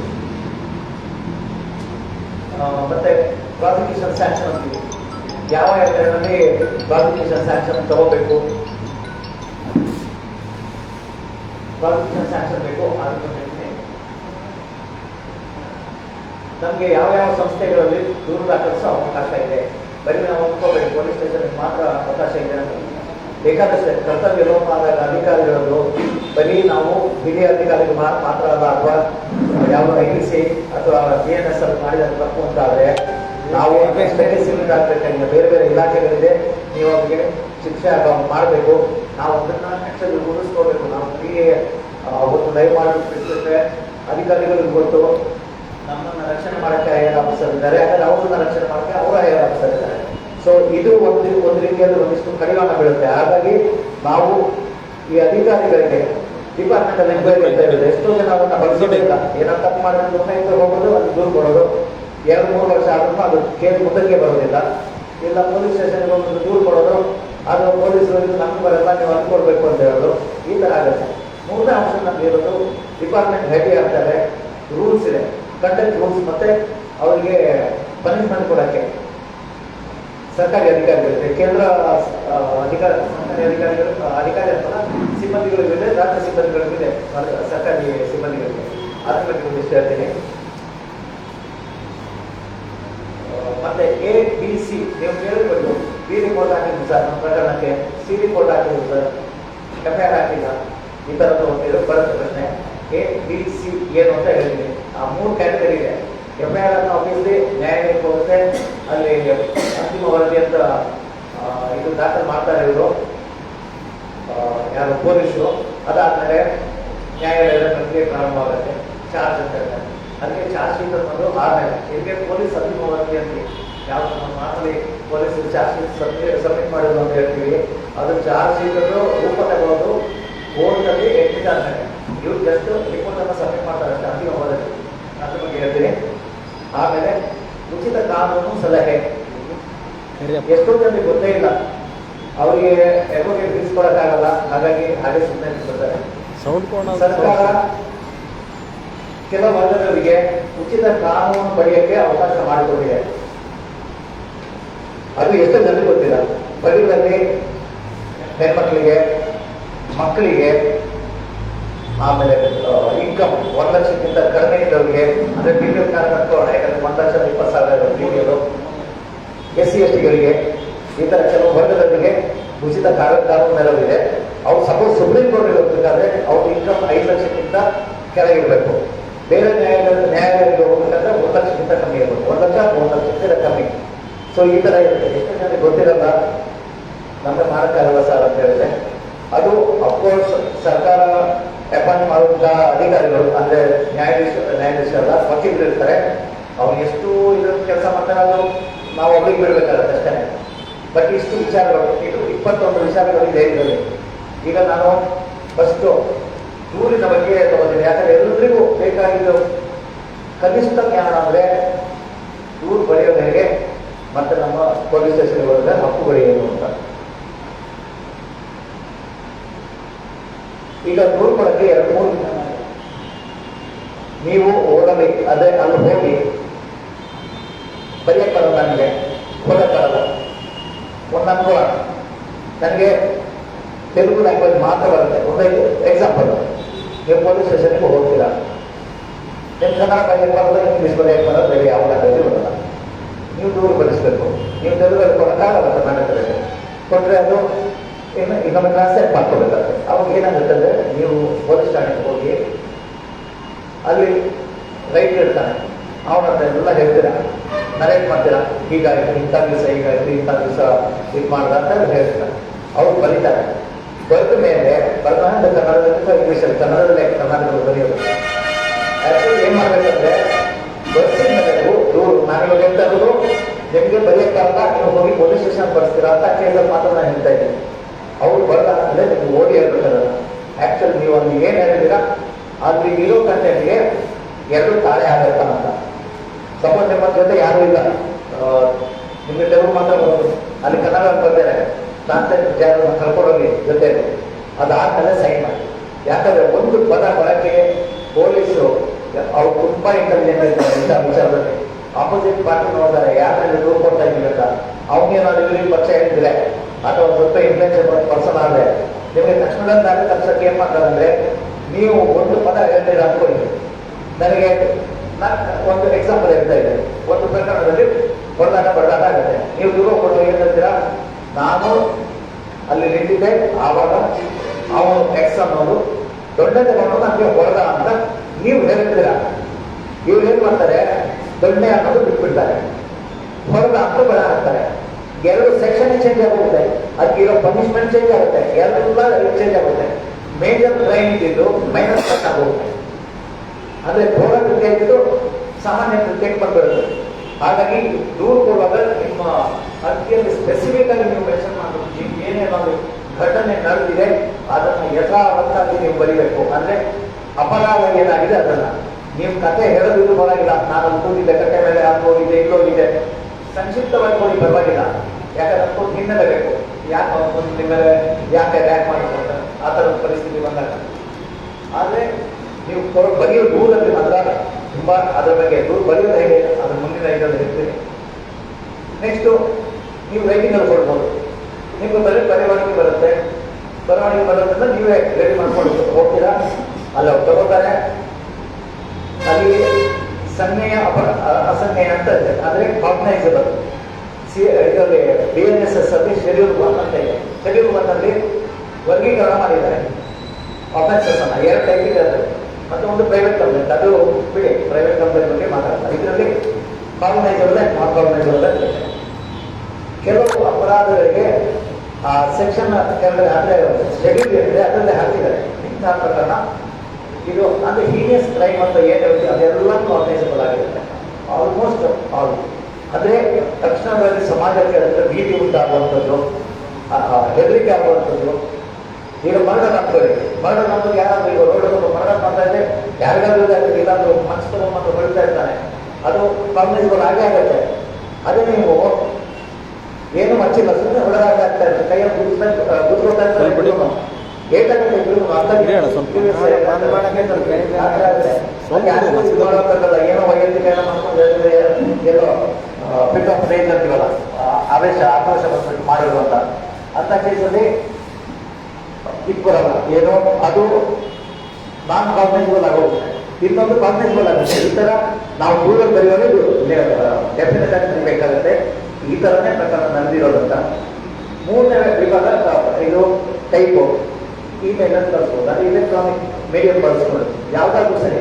ಆದರೆ ನೀವು ಇಲ್ಲದೆ ಇಮೇಲ್ ಅಥವಾ ಬೇರೆ ಮಾಧ್ಯಮದಲ್ಲಿ ಕಳಿಸಿದ್ರೆ 3 ದಿವಸದೊಳಗಡೆ ಹೋಗಿ ಆ ಪೊಲೀಸ್ ಠಾಣೆಯಲ್ಲಿ ನೀವು ಅದನ್ನು ಸೈನ್ ಮಾಡಿದ ಮೇಲೆ ಅದಕ್ಕೆ ಆ್ಯಕ್ಚುಲಿ ಅದನ್ನು ದೂರು ಅಂತ ಕನ್ಸಿಡರ್ ಮಾಡಿ ನೀವು ಇಂಟಿಮೇಷನ್ ಕೊಡ್ಬೋದು. ಈ ಥರ ಆಗಿದ್ರೆ ನೀವು ಯಾವುದೋ ಕಾರಣಕ್ಕೆ ಹೋಗೋಕ್ಕಾಗಲ್ಲ, ಆದರೆ ಅದಕ್ಕೆ ಜೀವನ ಬರೋದು ನೀವು ಅದನ್ನು ಹೋಗಿ ಅಲ್ಲಿ ರೆಗ್ಯುಲೈಸ್ ಮಾಡ್ತಾರೆ. ಇದಿಷ್ಟು ದೂರಿನ ಬಗ್ಗೆ. ಎರಡನೇದು ಯಾವ್ಯಾವ ದೂರು ಅಂತ ಹೇಳಿದ್ರೆ, ಒಂದು ಕಾಗ್ನೈಸಬಲ್ ಅಂದರೆ ಸನ್ನೆಯ ಅಪರಾಧ, ಇನ್ನೊಂದು ಅಸನ್ನೆ NCR ಅಂತ ಹೇಳಿದೆ ಅವರು ಬಿಗಿನಿಂಗಲ್ಲಿ ನಾನು ಹೇಳುವಾಗ ಸಂಕ್ಷಿಪ್ತವಾಗಿ ಹೇಳಿದೆ. ಇನ್ನೊಂದು ಪಿಟಿಷನ್ ಅಂತ. ಪಿಟಿಷನ್ ಅಂದರೆ ಸಾಮಾನ್ಯ ನೀವೊಂದು ದೂರು ಕೊಟ್ಟಾಗೆ ಹಾಗಾಗಿ ಈಗ ನೀವೇನಂದ್ರೆ ಕೇಳಲ್ಲ, ಇವ್ರ ಗ್ರಾಮದಲ್ಲಿ ಅಂತ ಹೇಳಲ್ಲ, ಒಂದು ಹಿಸ್ಟ್ರಿ ಬರೀತೀರಾ ಈ ಥರ ಘಟನೆ ಆಯಿತು ಅಂತ, ಏನು ಬರಲ್ಲ. ಅದೇನು ಮಾಡ್ತಾರೆ, ಸುಮ್ಮನೆ ತಗೊಳ್ತಾರೆ, ಇಟ್ಕೊಳ್ತಾರೆ. ನೀವು ಮತ್ತೊಮ್ಮೆ ಸರ್ ಯಾರು ಸರ್ ನಾವು ದೂರು ಕೊಟ್ಟಿದ್ದೆ ಏನಾಯ್ತು ಅಂತ ಕೇಳಿದ್ರೆ ನಿಮಗೆ ಹಿಂಬರ ಕೊಟ್ಬಿಡ್ತಾರೆ. ನಿಮ್ಮ ಅರ್ಜಿಯಲ್ಲಿ ನೋಡೋದಾಗಿ ಯಾವುದೇ ರೀತಿಯ ಅಪರಾಧ ಕೊಟ್ಬಿಡ್ತಾರೆ. ಅದು ಮುಕ್ತಾಯ ಆಗೋದಂಗೆ ಪಿಟಿಷನ್ ಅಂತ ಯಾವ ತಗೋತಾರೆ ಎಕ್ನಾಲಜ್ಮೆಂಟು 90% ಕೇಸಲ್ಲಿ ಅದು ಮುಗ್ದಂಗೆನೇ ಕಡೆ. ಆದರೆ ಕಾಗ್ನೈಸಬಲ್ ಆ್ಯಂಡ್ ನಾನ್ ಕಾಗ್ನೈಸಬಲ್ ಏನು ಹೇಳ್ತೀವಿ, ಸನ್ನೇಯ ಮತ್ತು ಅಸನ್ನೇಯ. ಅವಾಗ ಹೇಳಿದೆ ಏನು ಅಂತ. ಇಲ್ಲಿ ಅಸನ್ನೇಯ ಪ್ರಕರಣ ಇದ್ದಾಗ, ಅಪರಾಧ ಇದ್ದಾಗ ಒಂದಾದರೆ ನಾವೇ ಮ್ಯಾಜಿಸ್ಟ್ರೇಟ್ ಮುಂದೆ ಹೋಗಿ ಅಲ್ಲಿ ಡೈಲಿ ಪೊಲೀಸ್ ಬಂದಿರ್ತಾನೆ ಸ್ಟೇಷನ್ ಇಂದ, ಯಾವಾಗ ಅವ್ನು ಮುಂದಿರ್ತಾನೆ ಪಕ್ಕದಲ್ಲಿ. ನೀವು ಪೊಲೀಸ್ ಸ್ಟೇಷನ್ಗೆ ಕೋರ್ಟ್ಗಳಿಗೆ ಹೋಗೋರಿಗೆ ಗೊತ್ತಿರುತ್ತೆ, ಅವ್ರು ಮುಂದಿರ್ತಾರೆ. ನೀವು ಅವ್ರ ಮೂಲಕ ಅವ್ರೇನು NCR ನಿಮಗೆ ಕೊಟ್ಟಿರ್ತಾರೆ ಒರಿಜಿನಲ್, ಅದನ್ನು ಅಲ್ಲಿ ಇವ್ರಿಗೆ ಕೊಟ್ಬಿಟ್ಟು ಮ್ಯಾಜಿಸ್ಟ್ರೇಟಿಗೆ ಕೊಟ್ಬಿಟ್ಟು ಅಲ್ಲಿ ಅವರು ಅವತ್ತೇ ಬೇಕಾದ್ರೆ ಕೇಳ್ಬೋದು ಘಟನೆ ಏನು ಅಂತ. ಅಂದ್ರೆ ಒಂದು ನಿಮ್ದು ನಿಮ್ಮಲ್ಲಿ ಇದೇ ಮಾಡ್ಬಿಡ್ತಾರೆ, ಅಲ್ಲಿ ವಿಟ್ನೆಸ್ ಥರ ತಗೊಂಡ್ಬಿಡ್ತಾರೆ. ಅವರಿಗೆ ಹೌದು ಈ ಪ್ರಕರಣದಲ್ಲಿ FIR ಮಾಡಬೇಕು ಅಂತ ಹೇಳಿದ್ರೆ ಈ ಪೊಲೀಸರಿಗೆ ಅವಕಾಶ ಇಲ್ಲ. ಎಷ್ಟೋ ಸರಿ ಏನಾಗುತ್ತೆ ಅಂದರೆ ನಿಮಗೆ NCR ಕೊಡ್ತಾರೆ, ನಾವೇನು ಅನ್ಕೋತೀವಿ, ಪೊಲೀಸರು NCR ಕೊಟ್ಟಿದ್ದಾರೆ ಸರ್, FIR ಆಗಿಲ್ಲ, ಇಷ್ಟು ನಮಗೇನು ಹೇಳಿದೆ ಕೈಯಲ್ಲಿ ಗುರ್ತಿ ಅವ್ರಿಗೆ ಸಿಕ್ಕಾಪಣೆ ಹೋಗಬೇಕಾಗಿರುತ್ತೆ. ಅದು ಎಲ್ಲೂ ರಕ್ತ ಹಾದಿಯಿಂದ ಏನಿಲ್ಲ ಅಂತ ಕೇಸಲ್ಲಿ ಪೊಲೀಸರಿಗೆ ಅವಕಾಶ ಇಲ್ಲ ಹಾಕಕ್ಕೆ. ನೀವು ಅದನ್ನೇ ನನಗೆ ಕಲ್ಲಿಂದ ಹೊಡೆಯಕ್ಕೆ ಬಂದ ಅಥವಾ ಕಲ್ಲಿಂದ ಹೊಡೆದ, ಇಲ್ಲ ಮಾರ್ಕಾಸ ಇಲ್ಲ, ಚಾಕು ಚಾಕು, ಅದು ಚಾಕು ಟೈಪ್ ಇದೆ, ಸಣ್ಣ ಚಾಕು ಅಂದ್ರೆ ಅದು ಇದಕ್ಕಿಂತ ಇದಾಗಲ್ಲ, ಗೀನಿಯಸ್ ಆಗಲ್ಲ, ಚಾಕು ಸೈಜ್ ಇದೆ, ವೆಪನ್ ಅಂತಿರುತ್ತೆ, ವೆಪನ್ ಇಲ್ಲ ದೊಣ್ಣೆ ತಗೊಂಡು ಹೊಡೆದ ಅಂತ ಹೇಳಿದ್ರೆ ಅದು ವಿಷಯನೇ ಬೇರೆ ಆಗೋಗುತ್ತೆ. ಅದಕ್ಕೆ ದೂರು ಬರೆಯುವಾಗ ಪ್ರಿಸೈಸ್ ಅಂತೀವಿ, ಇಂಥದ್ದೇ ಆಗಿದೆ ಅಂತ ನೀವು ಬರೀಬೇಕಾಗುತ್ತೆ. ಇನ್ನೊಂದು ಎಕ್ಸಾಂಪಲ್ ಹೇಳ್ತೀನಿ, ಯಾಕಂದ್ರೆ ಇದು ನಿಮಗೆ ಬೇಕಾಗಿ ಡೇ ಟು ಡೇ ಇದ್ರಲ್ಲಿ ಬೇಕಾಗಿರೋದು. ಈಗ ಹೊಡೆಯೋದ್ರಲ್ಲಿ ಎಲ್ಲಿ ಬೇಕಾದ್ರೂ ಹೊಡಿಬೋದು, ರೋಡಲ್ಲಿ ಹೊಡಿಬೋದು, ಕಾಂಪೌಂಡ್ ಒಳಗಡೆ ಹೊಡಿಬೋದು, ಯಾವ ಸರ್ಕಾರಿ ಜಾಗದ ಒಳಗಡೆ ಹೊಡಿಬೋದು, ನಿಮ್ಮ ಮನೆ ಒಳಗಡೆ ಹೊಡಿಬೋದು, ಬೇಕಾದ ಟೈಪ್ಗಳಿದೆ. ಇನ್ನೂ ವ್ಯತ್ಯಾಸ ಬರುತ್ತೆ. ನಿಮ್ಮ ಜಾಗದ ಒಳಗಡೆ ಬಂದು ನಿಮಗೆ ಹೋದ್ರೆ ಇನ್ನೊಂದು ಸೆಕ್ಷನ್ ಆ್ಯಡ್ ಆಗುತ್ತೆ, ಕ್ರಿಮಿನಲ್ ಟ್ರೆಸ್ಪಾಸ್ ಅಂತ. ಅದನ್ನೇ ನಿಮ್ಮ ಮನೆ ಒಳಗಡೆ ಬಂದು ಹೊಡೆದ್ರೆ criminal house trespass. Criminal trespass ಬೇರೆ, ಕ್ರಿಮಿನಲ್ ಹೌಸ್ ಟ್ರೆಸ್ಪಾಸ್ ಬೇರೆ. ಅವಾಗ ಏನಾದ್ರೆ ಹೊಡೆಯೋರು ದೊಡ್ಡನೇ ಹೊಡೆಯೋದು ಬೇರೆ, ಮಾಮೂಲಿ ಹೊಡೆಯೋದು ಬೇರೆ. ಅದೇ ಥರ ಇಲ್ಲಿ ಟ್ರೆಸ್ಪಾಸ್ ಜಾಗದ ಒಳಗಡೆ ಬಂದು ಹೊಡೆಯೋದು. ಸೊ ಎರಡು ಪ್ರಕರಣ ಒಂದಕ್ಕೊಂದು ಲಿಂಕ್ ಆಯಿತು. ನೀವು ಸುಮ್ಮನೆ ನಮ್ಮ ಜಾಗದ ಒಳಗಡೆ ಬಂದು ನಮಗೆ ಮಾರಕಾಸ್ತಿಯಿಂದ ಹೊಡೆದು ಅಂತ ಹೇಳಿದ್ರೆ ಎಲ್ಲಿ ಜಾಗ ಇದೆ, ಕಾಂಪೌಂಡ್ ಒಳಗಡೆನ ಮನೆ ಒಳಗಡೆನ, ಎರಡು ವ್ಯತ್ಯಾಸ ಇದೆ. ಹಾಗಾಗಿ ನಿಖರವಾಗಿ ಬರಬೇಕು. ನಮ್ಮ ಏನು ಆಸ್ತಿ ಒಳಗೆ ಬಂದು ಮನೆ ಒಳಗಡೆ ಆದರೆ ಮನೆ ಒಳಗಡೆ ಬಂದು ಕ್ಲಿಯರ್ ಆಗಿ ಮೆನ್ಷನ್ ಮಾಡಬೇಕು. ಪ್ರತಿಯೊಂದಕ್ಕೂ ಸೆಕ್ಷನ್ಸ್ ಆ್ಯಡ್ ಆಗ್ತಾ ಹೋಗುತ್ತೆ. ಹೇಳ್ಬೋದು ಎಷ್ಟು ಜನ ಇದ್ರು ಅದು ನೀವು ಬರಿಬೇಕು. ಮತ್ತೆ ಒಬ್ಬೊಬ್ಬರ ಪಾತ್ರ ಏನು ಅಂತ. ಈಗ 4 ಜನ ಇರ್ತಾರೆ, ಇಬ್ರು ಸುಮ್ಮನೆ ಅಲ್ಲಿ ಪಕ್ಕ ನೋಡ್ತಾ ಇದ್ದು ನಿಂತಿರ್ತಾರೆ, ಮಿಕ್ಕಿದ್ರು ಇಬ್ರು ಇದು ಮಾಡ್ತಾರೆ. ನಿಮ್ಗೆ ಡೆಫಿನೆಟ್ ಗೊತ್ತಿದೆ ಇಬ್ರು ಬಂದು ಹೊಡೆದು ಅಂತ. ತನಿಖೆ ಗೊತ್ತಾಗುತ್ತದು ಯಾರು ಹೊಡೆದು ಏನು ಅಂತ. ಅಟ್ಲೀಸ್ಟ್ ನಾವು ಅದಕ್ಕೆ ಬೇಕಾಗಿದ್ದು ನಾವು ಮಾಹಿತಿ ಕೊಡಬೇಕಾದ್ರೆ ವಿಡಿಯೋ ಇದ್ದರೆ ಸಾಕ್ಷ್ಯ ಅವ್ರನ್ನೇ ಹೇಳಿದೆ. ನೀವು ಹಾಗೂ ಕೊಡ್ಬೋದು ಪೊಲೀಸ್ ಸ್ಟೇಷನ್ಗೆ ಅದೇ ಥರ ಕೊಡ್ಬೋದು. ವಿದೌಟ್ 63 ನಾನು ಅವಾಗ ಹೇಳಿದೆ ಹ್ಯಾಶ್ ಮಾಡದೆ ಕೊಡ್ಬೋದು ಮಾಮೂಲಿ. ಆಮೇಲೆ ಇದಕ್ಕೆ ಕೊಡಬೇಕಾದ್ರೆ ನೀವು ನ್ಯಾಯಾಲಯ ಕೊಡಬೇಕಾದ್ರೆ ಮಾತ್ರ ಇದು ಕಂಪಲ್ಸರಿ. ಯಾಕಂದರೆ ಅಲ್ಲಿ ಎವಿಡೆನ್ಸ್ ಆ್ಯಕ್ಟ್ ಪ್ರಕಾರನೇ ಹೋಗೋದು. ಅಲ್ಲಿ 65B ಅಂತ ಮುಂಚೆ ಕೊಡ್ತಾ ಇದ್ರು, ಇದು 63 ಆಗಿದೆ. ಅದು BSc ಕೆಳಗಡೆ ಅದು ಮಾಡಬೇಕಾಗುತ್ತೆ. ವೆರಿ ವೆರಿ ಇಂಪಾರ್ಟೆಂಟು ಪೊಲೀಸಿಗೆ ನೀಡೋದು ಹೇಗೆ. ಇಲ್ಲಿ ದೂರು ಬರೆಯುವಾಗ 3 ಪ್ರೊಸೀಜರ್ಸ್ ಫಾಲೋ ಮಾಡಿ. ಅದನ್ನು ಅದು ಆಲ್ರೆಡಿ ಹೇಳಿದೆ ಮುಂಚಿನ ಇದರಲ್ಲಿ. ಯಾಕಂದರೆ ಇದು ಒಂದೇ ವಿಷಯ ಆಗಿಲ್ಲ, ಅಲ್ಲಿ ಅಲ್ಲಿ ಸೇರ್ತಾ ಹೋಗ್ಬೋದು. ಫಸ್ಟು ಡೇಟ್ ಆ್ಯಂಡ್ ಟೈಮ್, ಯಾರಿಂದ, ನಿಮ್ಮದು ಹೆಸರು, ವಿಳಾಸ, ಏಜು, ತಂದೆ ಹೆಸರು. ಇದು ಯಾಕಂದರೆ FIR ಆಗ್ತದೆ ಎಲ್ಲ ಡೀಟೇಲ್ಸ್ ಅಲ್ಲಿ ಮತ್ತೆ ಕೇಳ್ತಾರೆ. ಏನಾದ್ರೆ ನೀವು ಇದರಲ್ಲಿ ಹಾಕಿಲ್ಲ ಅಂದರೆ, ದೂರು ಬರಬೇಕಾದ್ರೆ ಹಾಕಿಲ್ಲ ಅಂದರೆ ಮತ್ತೆ ಫೋನ್ ಮಾಡಿ ಕೇಳ್ತಾರೆ ನಿಮ್ಮ ಹತ್ರ. ಹಾಗಾಗಿ ನಿಮ್ಮ ಹೆಸರು, ತಂದೆಯ ಹೆಸರು, ನಿಮ್ಮ ವಯಸ್ಸು, ವಿಳಾಸ, ಇಮೇಲ್ ಐಡಿ ಇದ್ದರೆ email ID, phone number mobile number ಏನಾಗಿದೆ. ಈಗ ಎಲೆಕ್ಟ್ರಾನಿಕ್ ಜಮಾನದಲ್ಲಿ ಇದು ವೆರಿ ಇಂಪಾರ್ಟೆಂಟ್. ಎಷ್ಟೋ ಸಾರಿ ಕಮ್ಯುನಿಕೇಶನ್ ನಿಮಗೆ ಇದರ ಮೂಲಕ ಬರುತ್ತೆ, ಇಮೇಲ್ ಮುಖಾಂತರ ಬರುತ್ತೆ. ನೆಕ್ಸ್ಟ್ ಅದಾದಮೇಲೆ ವಿಷಯ ಗೊತ್ತಿದ್ರೆ ಹಾಕದಿದ್ರು ನನ್ನ ಜೊತೆ ಹಾಕಿದ್ರೆ ಒಳ್ಳೆಯದು. ಆದರೆ ವಿಷಯದಲ್ಲಿ ನೀವು ನಿಖರವಾಗಿ ಹಾಕಬೇಕು. ಏನಕ್ಕೆ ನೀವು ದೂರು ಕೊಡ್ತಾ ಇದ್ದೀರಾ ಅಂತ. ಇಂಥ ವ್ಯಕ್ತಿ ಬಂದು ನನಗೆ ಇಂಥ ದಿವಸ ಹಲ್ಲೆ ಮಾಡಿದ ಯಾವುದೇ ಇರುತ್ತೆ ಅದರ ಕುರಿತು ಅಷ್ಟೇ. ನಾವು 2 ಲೈನು ನೀವು ಮಾಮೂಲಿ ಇದ್ರಲ್ಲಿ ಬಂದಾಗ 2 line. Next body of the letter. ಆವಾಗ ಹೇಳ್ತೀನಿ ಇದರ ಬಗ್ಗೆ. ನೀವು ಬಾಡಿ ಆಫ್ ದ ಲೆಟರ್ನಲ್ಲಿ ಈ ಘಟನೆಗೆ ಹಿನ್ನೆಲೆ ಏನು, ನಿಮ್ಗೇನಾದ್ರು ಗೊತ್ತಿದ್ರೆ ಅವ್ನು ಯಾಕೆ ಕೊಡ್ತಾರೆ. ಇಲ್ಲ ನಿಮ್ಗೇನು ಗೊತ್ತಿಲ್ಲ, ನಾನು ಇಂಥ ಕಡೆ ಕೂತಿದ್ದೆ, ಅಚಾನಕ್ಕಾಗಿ ಯಾರು 4-5 ಜನ ಬಂದರು, ನಮ್ಮ ಜೊತೆ ಜಗಳ ಎತ್ಕೊಂಡ್ರು, ಬಂದು ಹೋದ್ರು, ಅದಕ್ಕೆ ನಾನು ಹೀಗೆ ಮಾಡಿದೆ, ಆ ಥರ ಹೇಳಿ ಕೊನೆಗೆ ನೀವು ಇದರಲ್ಲಿ ಎಂಡಿಂಗ್ ಫೋರ್ಟ್ ಪಾಯಿಂಟ್ ಅಂತ ಹೇಳಿದೆ ನಿಮಗೆ. ಅಂದರೆ ಪ್ರೇಯರ್, ಈ ದೂರಿನ ಮೇಲೆ ನಿಮ್ಗೆ ಏನಾಗಬೇಕು ಅನ್ನೋದು, ನ್ಯಾಯ ಯಾವ ಥರ ಬೇಕು ಅದು ಕ್ಲಿಯರಾಗಿ ನೀವು ಬರಿಬೇಕಾಗುತ್ತೆ. ಹೀಗಿರುವಲ್ಲಿ ಇಂಥವರು ನಮ್ಮ ಮೇಲೆ ಈ ಥರ ಮಾಡಿರುವುದರಿಂದ ಇವರ ಮೇಲೆ ಕಾನೂನು ಕ್ರಮ, ನಿಮಗೆ ಸೆಕ್ಷನ್ಸ್ ಗೊತ್ತಿಲ್ಲದೆ ಇರ್ಬೋದು, ಆದರೆ ನೀವು ಅಲ್ಲಿ ಬರೆದಿರ್ತೀರಾ ದೊಣ್ಣೆಯಲ್ಲಿ ಹೊಡೆದ ಅಂತ. ನಾನು ಮತ್ತೆ ಮತ್ತೆ ಹೇಳ್ತಾ ಇದ್ದೀನಿ, ಅದಕ್ಕೆ ದೊಣ್ಣೆಯಲ್ಲಿ ಹೊಡೆದ ತಕ್ಷಣ ಪೊಲೀಸಿಗೆ ಗೊತ್ತಿದೆ ಯಾವ ಸೆಕ್ಷನ್ ಹಾಕಬೇಕು ಅಂತ. ಮನೆ ಒಳಗಡೆ ಬಂದು ಹೊಡೆದ ಅಂತ ಹಾಕಿದ್ರು, ಸೆಕ್ಷನ್ ಗೊತ್ತಾಯಿತು. ಅವಾಚ್ಯವಾಗಿ ನಮಗೆ ಬೈದ ಅದು ಗೊತ್ತಾಯಿತು. ಇಲ್ಲ ಪಬ್ಲಿಕಲ್ಲಿ ನಿಂತ್ಕೊಂಡು ನಮಗೆ ಏನು ಪ್ರಚೋದನೆ ಕೊಡ್ತಾ ಇದ್ರು ಅಂತ ಹೇಳಿದ್ರು, ಇನ್ನೊಂದು ಸೆಕ್ಷನ್ ಗೊತ್ತಾಗುತ್ತೆ ಅಲ್ಲಿ. ಸೊ ಎಲ್ಲರೂ ಗಮನಿಸಬೇಕಾಗುತ್ತೆ. ನೀವು ವರ್ಡ್ಗಳನ್ನು ಹಾಕಿದ್ರು ಏನು ತಪ್ಪಿಲ್ಲ. ಈಗ ಯಾವುದೋ ಒಂದು ಪದ ಬಳಸ್ಕೊಂಡು ನಿಮಗೆ ಸಾರ್ವಜನಿಕ ಸ್ಥಳದಲ್ಲಿ ಹೇಳಿರ್ತಾನೆ, ನಿಮ್ಗೆ ಅನ್ಸ್ಕೊಂಡು ನನಗೆ ಅಸಹ್ಯ ಇಂಥ ಪದಗಳನ್ನು ಬಳಸಕ್ಕೆ ಅಂತ. ಆದರೆ ನೀವು ದೂರದಲ್ಲಿ ಬರೆದ್ರೆ ತಪ್ಪಿಲ್ಲ. ಯಾಕಂದ್ರೆ ನೀವು ಹೇಳ್ತಾ ಇರೋದೇನು, ಅವ್ರು ಏನು ಹೇಳ್ದಂತ ನೀವು ಹೇಳ್ತಾ ಇರೋದು, ನಿಮ್ದಲ್ಲ ಅದು, ನಿಮ್ಗೆ ಇಷ್ಟ ಇಲ್ಲ ಹೇಳಕ್ಕೆ. ಸೊ ಆ ಥರ ಮಾಡ್ಬೋದಲ್ಲ, ನೀವು ಮಾಡಿದ್ರು ಏನು ತಪ್ಪಿಲ್ಲ.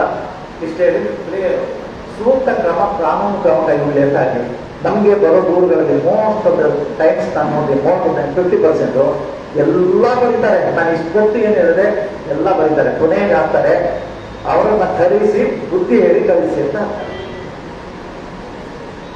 ಏನ್ ಮಾಡ್ತಾರೆ ಪೊಲೀಸರು, ನಾವು ಕಳ್ಕೊತೀವಿ, ಹೋಗಪ್ಪ ಇಷ್ಟೆಲ್ಲ ಆಗಿದೆ, ನೋವು ಇದು ಏನು ಆರ್ಥಿಕವಾಗಿಯೂ ಇದಾಗಿದ್ದಾರೆ, ಏನು ನೊಂದಿದ್ದಾರೆ, ಫಿಸಿಕಲೇನು ನೊಂದಿದ್ದಾರೆ, ಆದರೂ ಪೊಲೀಸರು ರಿಜಿಸ್ಟರ್ ಮಾಡಿಲ್ಲ. ನೀವು ಕೇಳ್ತಾನೆ ಇಲ್ಲ ಅಲ್ಲಿ ಫಸ್ಟ್ ಆಫ್ ಆಲ್ ಕಾನೂನು ಕ್ರಮ ಅಂತ. ನೀವೇನು ಹೇಳ್ತೀರಾ, ಅವ್ರನ್ನ ಕಳಿಸ್ಬೇಕು, ಅವ್ರಿಗೆ ಬುದ್ಧಿವಾದ ಹೇಳಿ ಅಂತ ನೀವೇ ಹೇಳ್ತಾ ಇದ್ದೀರಾ. ಹಾಗಾಗಿ ಯಾವತ್ತೂ ದೂರುಗಳು ಬರೆಯುವಾಗ ನೀವು ಸಾಫ್ಟ್ ಕಾನೂನು ತೋರಿಸೋ ಅಗತ್ಯ ಇಲ್ಲ. ಪೊಲೀಸ್ ಬೇಕಾದ್ರೆ ನೋಡಪ್ಪ ನೀವು ಇಬ್ಬರು ಅಕ್ಕಪಕ್ಕದಲ್ಲಿರೋರು ಏನೋ ನ್ಯಾಯಮಂಡಳಿ ಮಾಡ್ಕೊತೀರೋ ಒಂದು ಟೈಮ್ ಆಗಿದೆ ಏನೋ ಅಂತ ಹೇಳಿ ಅದು ಮಾಡಿದ್ರೆ ನೀವು ಒಪ್ಕೊಳ್ಳೋದ ಬಿಡೋದ ನಿಮ್ಗೆ ಬಿದ್ದಿರೋದು, ಅವ್ರು ಯಾಕೆ ಹಾಕಿಲ್ಲ. ಆದರೆ ನೀವೇ ಅವ್ರಿಗೆ ಅವಕಾಶ ಕೊಟ್ಬಿಟ್ರೆ ಅವ್ರಿಗೆ ಕೆಲಸ ಕಮ್ಮಿ ಆಯಿತು. ಕೋರ್ಟ್ಗೆ ಹೋಗ್ಬೇಕಾಗಿಲ್ಲ. ಅಪೋಸಿಟ್ ಪಾರ್ಟಿ ಸ್ಟ್ರಾಂಗ್ ಆಗಿದ್ದಾರೆ, ಅವಾಗ ಹೇಳಿದೆ ಪರಿಚಯ ಆದರೆ ಇನ್ನೂ ಅವರಿಗೆ ಒಂಥರ ಸಂಗಮನೆ ಹಾಕಿದಂಗೆ ಬರಿಬೇಡಿ ಅಂತ. ಹಾಗಾಗಿ ಯಾವತ್ತೂ ದೂರು ಬರಿಬೇಕಾದ್ರೆ ನಿಖರವಾಗಿ ಹಾಕಬೇಕು, ಕಾನೂನು ಕ್ರಮ ತಗೊಳ್ಳಿ ಅಂತಲೇ ಹಾಕ್ಬೇಕು. ನೀವು ಬೇರೆ ಯಾವ ಪದನ್ನು ಬಳಸಬೇಡಿ ದಯವಿಟ್ಟು. ಓಕೆ, ಅವ್ರು ಏನು ಮಾಡ್ತಾರೋ ಮತ್ತೆ ನೋಡೋಣ. ಇದು ದೂರು ಬರೆಯೋ ಬಗ್ಗೆ ಯಾರು ಡೇಟು ಪ್ಲೇಸು ಯಾರಿಂದ ಯಾರಿಗೆ ಯಾರಿಗೆ ಅಂದರೆ ಠಾಣಾಧಿಕಾರಿ ಯಾವಾಗಲೂ ನೀವು ನಾರ್ಮಲ್ ದೂರು ಬರೀಬೇಕಾದ್ರೆ ಠಾಣಾಧಿಕಾರಿ ನೀವು ಇದು ಇನ್ಸ್ಪೆಕ್ಟ್ರು ಸರ್ಕಲ್ ಇನ್ಸ್ಪೆಕ್ಟರ್ ಏನು ಹಾಕ್ಬೇಕಾಗಿಲ್ಲ. ಠಾಣಾಧಿಕಾರಿ ಅಂದರೆ ಅದು ಯಾರಿಗಾದ್ರೂ ಹೋಗುತ್ತೆ ಅವ್ರಿಗೆ ಹೋಗುತ್ತದೆ ಇಂಥ ಪೊಲೀಸ್ ಸ್ಟೇಷನು. ಆಮೇಲೆ ಸಬ್ಜೆಕ್ಟು, ಆಮೇಲೆ ಬಾಡಿ ಆಫ್ ದ ಲೆಟರ್ ಅಂದರೆ ಅದಾದ್ಮೇಲೆ ಪ್ರೇಯರು ಏನು ಬೇಕು ಅಂತ. ಕೊನೆಗೆ ನಿಮ್ಮಲ್ಲಿ ಏನಾದರೂ ಸಾಕ್ಷ್ಯಗಳಿದೆ ಆಡಿಯೋ ವಿಡಿಯೋ ಅಥವಾ ಪ್ರತ್ಯಕ್ಷ ಸಾಕ್ಷಿ ಇರ್ತಾರೆ ಅಂಥವ್ರ ಹೆಸರು ಬರ್ತೀರಿ ಲಾಸ್ಟಲ್ಲಿ. ಇವರು ಈ ಘಟನೆ ನಡೆದಾಗ ನನ್ನ ಪಕ್ಕದಲ್ಲಿ ಇವರನ್ನ ಸಾಕ್ಷಿಗಳನ್ನಾಗಿ ಪರಿಗಣಿಸಬೇಕು ಅಂತ ಹಾಕಿದ್ರೆ ತಪ್ಪಿಲ್ಲ. ಓಕೆ, ಇಷ್ಟು ದೂರು ಬರೆಯೋದ್ರ ಬಗ್ಗೆ. ಆಮೇಲೆ ಹೇಳಿದೆ IPC ಮತ್ತೆ BNS ಬಗ್ಗೆ ಹೇಳಿದೆ. ಅದೇ 3 ಹೊಸ ಕಾಯ್ದೆಗಳು ನಿಮಗೆ ಹೆಸರು ಮತ್ತೆ ಮತ್ತೆ ರಿಪೀಟ್ ಮಾಡಲ್ಲ. ಮುಂಚೆ ಇದ್ದಿದ್ದು Indian penal code, criminal procedure code, ಆಮೇಲೆ ಇಂಡಿಯನ್ ಎವಿಡೆನ್ಸ್ ಆಕ್ಟ್ ಅಂತ ಇತ್ತು. ಯಾವತ್ತವರೆಗೆ 1 ಜುಲೈ 2024 ಆಕ್ಚುಲಿ ಹೊಸ ಕಾಯ್ದೆಗಳು ಬಂದಿರೋದು 23 ಡಿಸೆಂಬರಲ್ಲಿ. ಆದರೆ 6 ಮಂತ್ಸ್ ಟೈಮ್ ಕೊಟ್ಟಿದ್ರು. ಯಾವುದೋ ನೋಟಿಫಿಕೇಶನ್ ಆಗಿ ಅದು ಜಾರಿ ಆಗೋಕ್ಕೆ ಒಂದಿಷ್ಟು ಕಾಲಾವಕಾಶ ಕೊಡ್ತಾರೆ. ಯಾಕಂದ್ರೆ ಪೊಲೀಸರು ಅದಕ್ಕೆ ಅಡ್ಜಸ್ಟ್ ಆಗಬೇಕು ಮತ್ತು ಜನಗಳಿಗೆ ಬಗ್ಗೆ ಮಾಹಿತಿ ಬೇಕು ಅಂತ.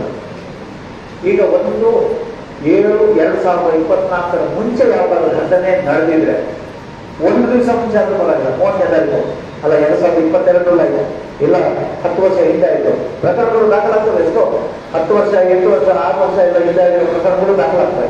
ಅದೆಲ್ಲನೂ ಹಳೆ ಕಾನೂನುಗಳ ಅಡಿಯಲ್ಲಿ ಇದು ಇನ್ವೆಸ್ಟಿಗೇಷನ್ ಎಲ್ಲನೂ ನಡೆಯೋದಾಗ್ತದೆ.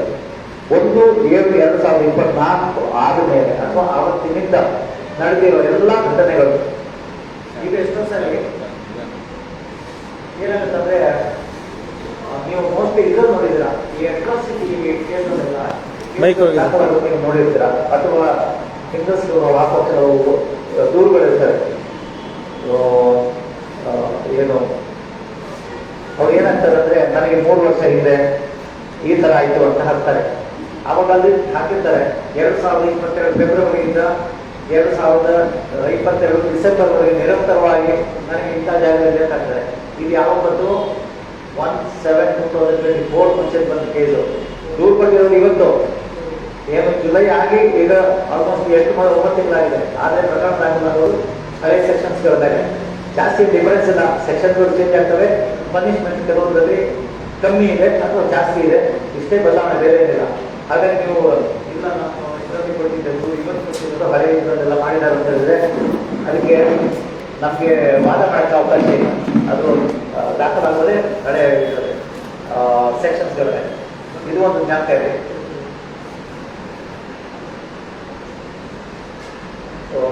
ಅದು ಒಂದು ಡ್ರಾಪ್ ಮಾಡಿ ಅಂದರೆ ಆಲ್ರೆಡಿ ಸನ್ನಿಯ ಅಪರಾಧ ಮತ್ತು ಅಸನ್ನಿಯ ಅಪರಾಧ ಅವಾಗ ನಿಮ್ಗೆ ಹೇಳ್ತಾ ಇರ್ತಾರೆ, ಮಧ್ಯದಲ್ಲಿ ಬೇರೆ ಬಂದ್ಬಿಟ್ಟಿದೆ, ಅದನ್ನು ಡ್ರಾಪ್ ಮಾಡ್ತೀನಿ.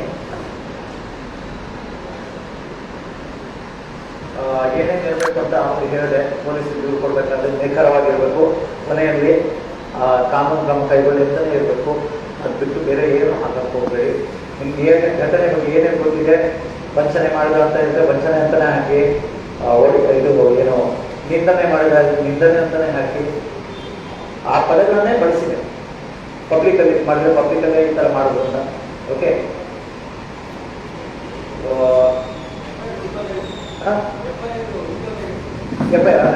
ನೆಕ್ಸ್ಟ್ 2ನೇದಿದೆ. ಇನ್ನೊಂದು ಪೊಲೀಸರು ರೂಲ್ ಸ್ವೀಕರಿಸಿಲ್ಲ ಅಂದರೆ ಏನು ಮಾಡೋದು ಅಂತ ನಿಮಗೆ ಇವಾಗ ಗೊತ್ತಿಲ್ಲ. ಆ್ಯಕ್ಚುಲಿ ಅದು ನೀವು ಕೊಟ್ಟಿರೋ ದೂರಲ್ಲಿ ತಕ್ಷಣ ಪೊಲೀಸರು FIR ಮಾಡಬೇಕಾ ಬೇಡವಾ ಅಂತ ನಿಮ್ಗೆ ಗೊತ್ತಿರೋದು. ಯಾಕಂದ್ರೆ ನಿಮಗೆ ಯಾವ ಸೆಕ್ಷನ್ ಕೆಳಗಡೆ ಬರುತ್ತೆ. ಮತ್ತೆ ಅದು ನಾನು ಅವಾಗೇ ಹೇಳಿದಾಗೆ BNSS ಕೆಳಗಡೆ ಶೆಡ್ಯೂಲ್ 1ನಲ್ಲಿ ಅದು ಸನ್ನೆಯ ಅಪರಾಧನ ಅಸನ್ನೆಯ ಅಪರಾಧ ಗೊತ್ತಿರಲ್ಲ.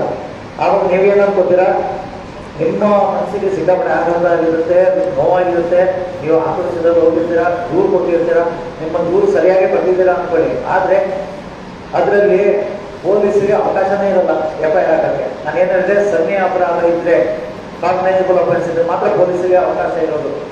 ಅದಿಲ್ಲ ಅಂದರೆ ಮೆಜಿಸ್ಟ್ರೇಟಿಂದ ಪರ್ಮಿಷನ್ ತಗೋಬೇಕು. ಒಂದಾದ್ರೆ ನಾವು ತಗೋಬೇಕು, ಇಲ್ಲ ಪೊಲೀಸರೇ ತಗೋಬಾರ್ದು ಅಂತ ಏನಿಲ್ಲ ಅವರು. ಅದೇ ಮಾತ್ರ ಇಲ್ಲಿಂದ ನಮ್ಗೆ ಯಾಕೆ ಕೆಲಸ ದೂರದಾರಿಗೆ ಕಾನೂನು SCR ಕೊಟ್ಬಿಡ್ತಾರೆ ಕಾಪಿ. ನಿಮಗೆ ಡಿಫ್ರೆನ್ಸ್ ಅದು ಗೊತ್ತಿರಬೇಕು. ನಾರ್ಮಲಿ ನೋಡಿ FIR ಒಂದು ಸಾಧಾರಣ 3 ಇಂದ 4 ಪೇಜ್ ಇರುತ್ತೆ ನಾರ್ಮಲ್ ಇದರಲ್ಲಿ. ಅಂದರೆ ಆ ಕಂಟೆಂಟ್ ಎಷ್ಟು ಇರುತ್ತೆ ಅದರಲ್ಲಿ 4 ಪೇಜಿಗೆ ಹೋಗುತ್ತೆ. ಬಟ್ ಮಿನಿಮಮ್ 3 ಪೇಜ್ ಇರುತ್ತೆ. NCR ಅನ್ನೋದು ಸಿಂಗಲ್ ಪೇಜ್ ಇರುತ್ತೆ. ಎಷ್ಟೋ ಜನ ನಮ್ಗೆ ಹೇಳ್ಬಿಟ್ಟು ಇಲ್ಲ ಸರ್ ನಾನು ರೂಪಲ್ಲಿ ಸರ್ ಇದಾಗಿದೆ FIR ಆಗಿದೆ, ತನಿಖೆನೇ ಮಾಡ್ತಾ ಇಲ್ಲ, ಅರೆಸ್ಟು ಆಗಿಲ್ಲ ಅಂತ ನಮ್ಗೆ ಕಳ್ಸಕ್ಕೆ ಹೇಳಿದ್ರೆ ಆ ದೂರಲ್ಲಿರೋದೇ ನಾನ್ ಕರ್ನಾಗಿರೋದು, ಆದರೆ ಪೊಲೀಸಿಗೆ ಅವಕಾಶ ಇಲ್ಲ. ಅವರು ಪೊಲೀಸರು ಒಂದು NCR ರಿಪೋರ್ಟ್ ಅಂತ ಬರ್ಕೊಂಡಿರ್ತಾರೆ, 1 ಪೇಜ್ ಇರುತ್ತೆ ಅದರಲ್ಲಿ. ಅದು ಜಸ್ಟ್ ಘಟನೆ ಇರುತ್ತೆ, ಅದು ಅಷ್ಟೇ ರಿಜಿಸ್ಟರ್ ಮಾಡಿ ಬಿಟ್ಬಿಡ್ತಾರೆ, ಅವ್ರು ಏನು ಮಾಡೋದಿಲ್ಲ. ನೀವು ಅದಕ್ಕೆ ಏನು ಮಾಡಬೇಕು, ಅವ್ರಿಗೆ ಹೋಗಿ ಬೇಕಾಗಬೇಕು, ಗೊತ್ತಾಗುತ್ತೆ. ನೀವೇ ನ್ಯಾಯಾಲಯಕ್ಕೆ ನಾನು ಅವಾಗ ಹೇಳಿದ್ರೆ ಅಲ್ಲಿ ಕೂತಿರ್ತಾರೆ, ಆ ಒರಿಜಿನಲ್ ಟೆಕ್ನಾಲಜಿನ ಕೇಳ್ಕೊಳ್ತಾರೆ NCR ರಿಪೋರ್ಟ್, ಅದನ್ನ ಅಲ್ಲಿ ರಿಜಿಸ್ಟರ್ಗೆ ತೋರಿಸಿ ಅಲ್ಲಿ ಒಂದಿಷ್ಟು ಪ್ರಕ್ರಿಯೆ ಇರುತ್ತೆ, ಅದು ತಗೋಬೇಕು ಬೇಡ ಅಂತ ರಿಜಿಸ್ಟರ್ ಡಿಸೈಡ್ ಮಾಡ್ತಾರೆ. ತಗೋಬೇಕು ಅಂತಂದ್ರೆ ಅದೇ ಪೊಲೀಸರಿಗೆ ಯಾರು ಪೊಲೀಸ್ ಸ್ಟೇಷನ್ ಬರುತ್ತೆ ಅವ್ರಿಗೇನೆ FIR ರಿಜಿಸ್ಟರ್ ಮಾಡಿ ಅಂತ ಹಾಕ್ತಾರೆ. ನಿನ್ನೆ ಯಾಕೆ ಗೊತ್ತಿದೆ, ನಾನು ಅವಾಗ ಹೇಳಿದೆ ಇವ್ರ ಮೇಲೆ ಯಾರು ಹನುಮಂತ ಗಂಟೆ ಮತ್ತೆ ಇವ್ರ ಮೇಲೆ ಯಾರು ಇನ್ನೊಂದು ತುಕಾರಾಮ್ ಗೋರೆ ಅವ್ರ ಮೇಲೆ FIR ಆಗಿದೆ. ಅದು ನೋಡಿ ನಿಮ್ಗೆ ಗೊತ್ತಾಗುತ್ತೆ. ಇದಕ್ಕೆ ಬೆಸ್ಟ್ ಎಕ್ಸಾಂಪಲ್ ಅಂದ್ರೆ ಅದೇನೆ, ಪೊಲೀಸ್ ಆಕ್ಚುಲಿ ಅವರೇ ಹಾಕಿಲ್ಲ, ಅವ್ರಿಗೆ ಅಧಿಕಾರ ಇತ್ತು ಹಾಕೋದಕ್ಕೆ. ಆದ್ರೆ ಅವ್ರು ಹಾಕಿರೋ ಸೆಕ್ಷನ್ ಇದೆಯಲ್ಲ 353(1) ಅಂತ ಹಾಕಿದ್ದಾರೆ. 353(1) ಅಂದ್ರೆ ಪಬ್ಲಿಕಲ್ಲಿ ನಿಂತ್ಕೊಂಡು ಕರ್ತವ್ಯ ಕಡಿಯಲ್ಲ, ಅದು ಪಬ್ಲಿಕಲ್ಲಿ ನಿಂತ್ಕೊಂಡು ಬೇರೆಯವ್ರಿಗೆ ಪ್ರಚೋದನೆ ಕೊಟ್ಟಿದ್ದಾರೆ ಅಂತ ಸುಳ್ಳು ಹೇಳ್ಬಿಟ್ಟು ಸೋಷಿಯಲ್ ಮಾಧ್ಯಮ ಮುಖಾಂತರ ಪ್ರಚೋದನೆ ಕೊಟ್ಟಿದ್ದಾರೆ. 353 ಕಮ್ಯುನಿಕೇಶನ್ ಟು ಇದು influence public for breach of piece ಅಂತ ಇರೋದಲ್ಲ. ಓಕೆ, ಅದಕ್ಕೆ ಏನು ಮಾಡಿದ್ದಾರೆ, ಪೊಲೀಸರು ಡೈಲಿ ಹೋಗ್ತಾ ಇರ್ತಾರೆ ಪೊಲೀಸ್ ಇದಕ್ಕೆ ಕೋರ್ಟ್ಗೆ, ಅಲ್ಲಿ ಹೋಗಿ ಕೆಲಸ ಯಾರು ಸಬ್ಮಿಟ್ ಮಾಡಿದ್ದಾರೆ, ಮ್ಯಾಜಿಸ್ಟ್ರೇಟು ಕೊಟ್ಬಿಟ್ಟಿದ್ದಾರೆ ಪರ್ಮಿಷನ್, FIR ಮೇಲೆ. ಇದು ವ್ಯತ್ಯಾಸ. ಆದರೆ ನಮ್ಗೆ ಅಷ್ಟು ಈಸಿ ಇಲ್ಲ. ಅವರು ಅದರಲ್ಲಿ ಹೇಳಿರ್ತಾರೆ, ಅವ್ರಿಗೆ ಗೊತ್ತಿರುತ್ತೆ ಹೇಗೆ ಹೇಳ್ಬೇಕು ಅಂತ. ನಮಗೆ ಒಂದಿಷ್ಟು ಪ್ರಿಲಿಮಿನರಿ ಇದನ್ನ ಮಾಡ್ತಾರೆ, ಎವಿಡೆನ್ಸ್ ತಗೊಂಡು ಅದೆಲ್ಲ ಮಾಡ್ತಾರೆ ಅವರು ಅಷ್ಟೇ. ಈಗ FIR ಹುಡ್ಕೊಂಡ್ರೆ ಹೇಗೆ ಅಂತ, ಇದು ಒಂದು very important. Karnataka state police ಅಂತ ನೀವು ಗೂಗಲಲ್ಲಿ ಹಾಕಿ, ಕರ್ನಾಟಕ ಸ್ಟೇಟ್ ಪೊಲೀಸ್ ಅಷ್ಟೇ, ನಿಮ್ಗೊಂದು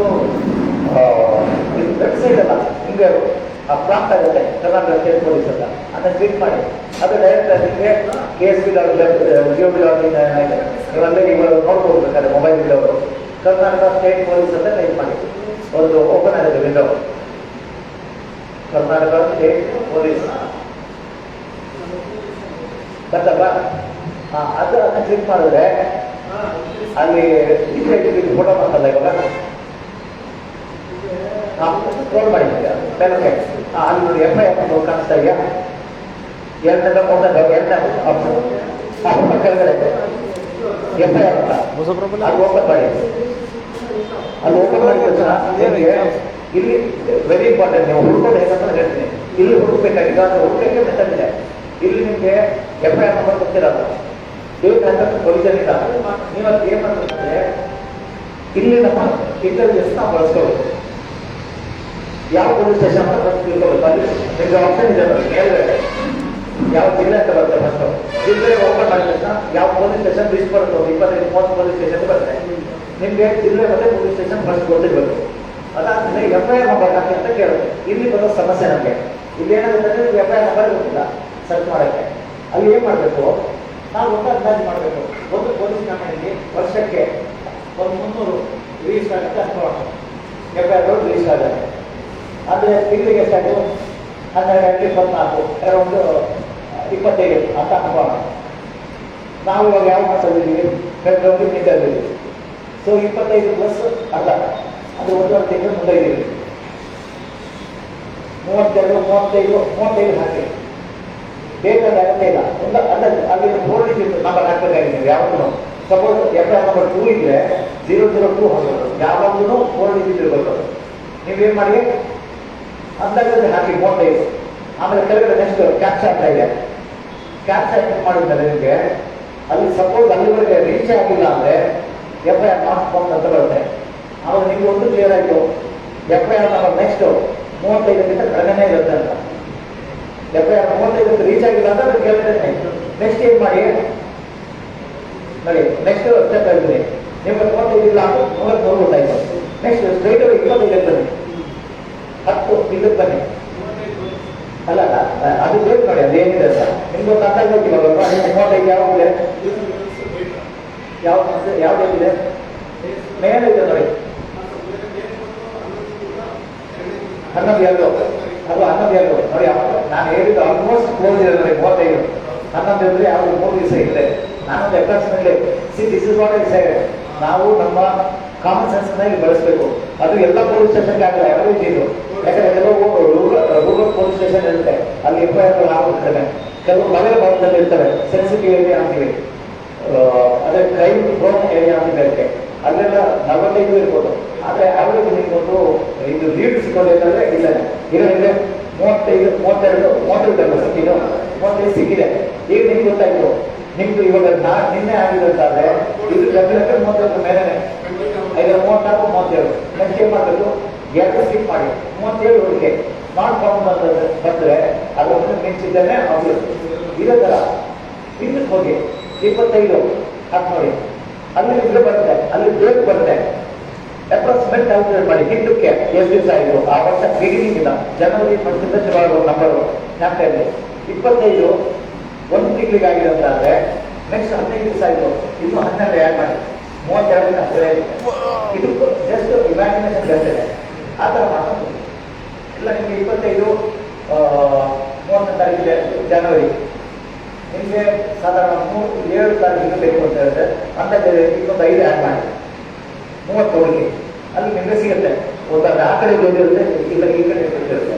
so this is how you have to. Karnataka state police ಮತ್ತೆ ರಿಲೀಸ್ ಮಾಡ್ತೀನಿ. ಕರ್ನಾಟಕ ಸ್ಟೇಟ್ ಪೊಲೀಸ್ ಅಲ್ಲಿ ನೀವು ಇದನ್ನೇ ವೆಬ್ಸೈಟ್ ನೇಮೇ ಹಾಕಬೇಕಾಗಿಲ್ಲ, ಅಲ್ಲಿ ಹೋದ ತಕ್ಷಣ ಅಲ್ಲಿ ಫೋಟೋ ಬರುತ್ತೆ. ಆ ಫೋಟೋ ಕರೆದ್ರೆ FIR ಅಂತ ಇದೆ. FIR ಅಲ್ಲಿ ಇದನ್ನ ಮಾಹಿತಿ ಹಾಕಿ ಜಿಲ್ಲೆಗೆ ಇರುತ್ತೆ, ಜಿಲ್ಲೆಗೆ ಇರ್ತಾರೆ. ಆದರೆ ಇರೋ ಪೊಲೀಸ್ ಸ್ಟೇಷನ್ ಎಲ್ಲ ಇನ್ಕ್ಲೂಡಿಂಗ್ ಟ್ರಾಫಿಕ್ ಇದೆ, ಅದರಲ್ಲಿ ಟ್ರಾಫಿಕ್ ಪೊಲೀಸ್ ಬರುತ್ತೆ. ಯಾಕಂದ್ರೆ FIR ಎಲ್ಲ ಕಡೆ ಆಗುತ್ತೆ. ಅದನ್ನ ಹುಡುಕಿ ನೀವು ಇದು ಮಾಡಿ. ಇದಾದ್ಮೇಲೆ ನಿಮ್ದು ಆಂಟಿಸಿಪೇಟರಿ ಬೈಲ್ ಪ್ರಶ್ನೆ ಬರೋದು. ಆವಾಗ ನಾನು 17ನೇ 17ನೇ ನೈಟ್ ಹಾಕಿದ್ದೀನಿ ಆಂಟಿಸಿಪೇಟರಿ ಬೈಲ್ ಬಂದರೆ ಏನು ಅಂತ ನಿಮ್ಗೆ ಇವಾಗ ಡೌಟ್ ಇದೆ, ನಿಮ್ಮಲ್ಲಿ FIR ಆಗಿದೆ ಅಂತ. ಆ ಡೌಟ್ ಈ ಮೆಥಡ್ ನಿಮಗೆ FIR ರಿಜಿಸ್ಟರ್ ಆಗಿದ್ರೆ ಗೊತ್ತಾಗುತ್ತೆ ನಿಮ್ಮ ಹೆಸರಲ್ಲಿ ರಿಜಿಸ್ಟರ್ ಆಗಿದೆಯಾ ಅಂತ.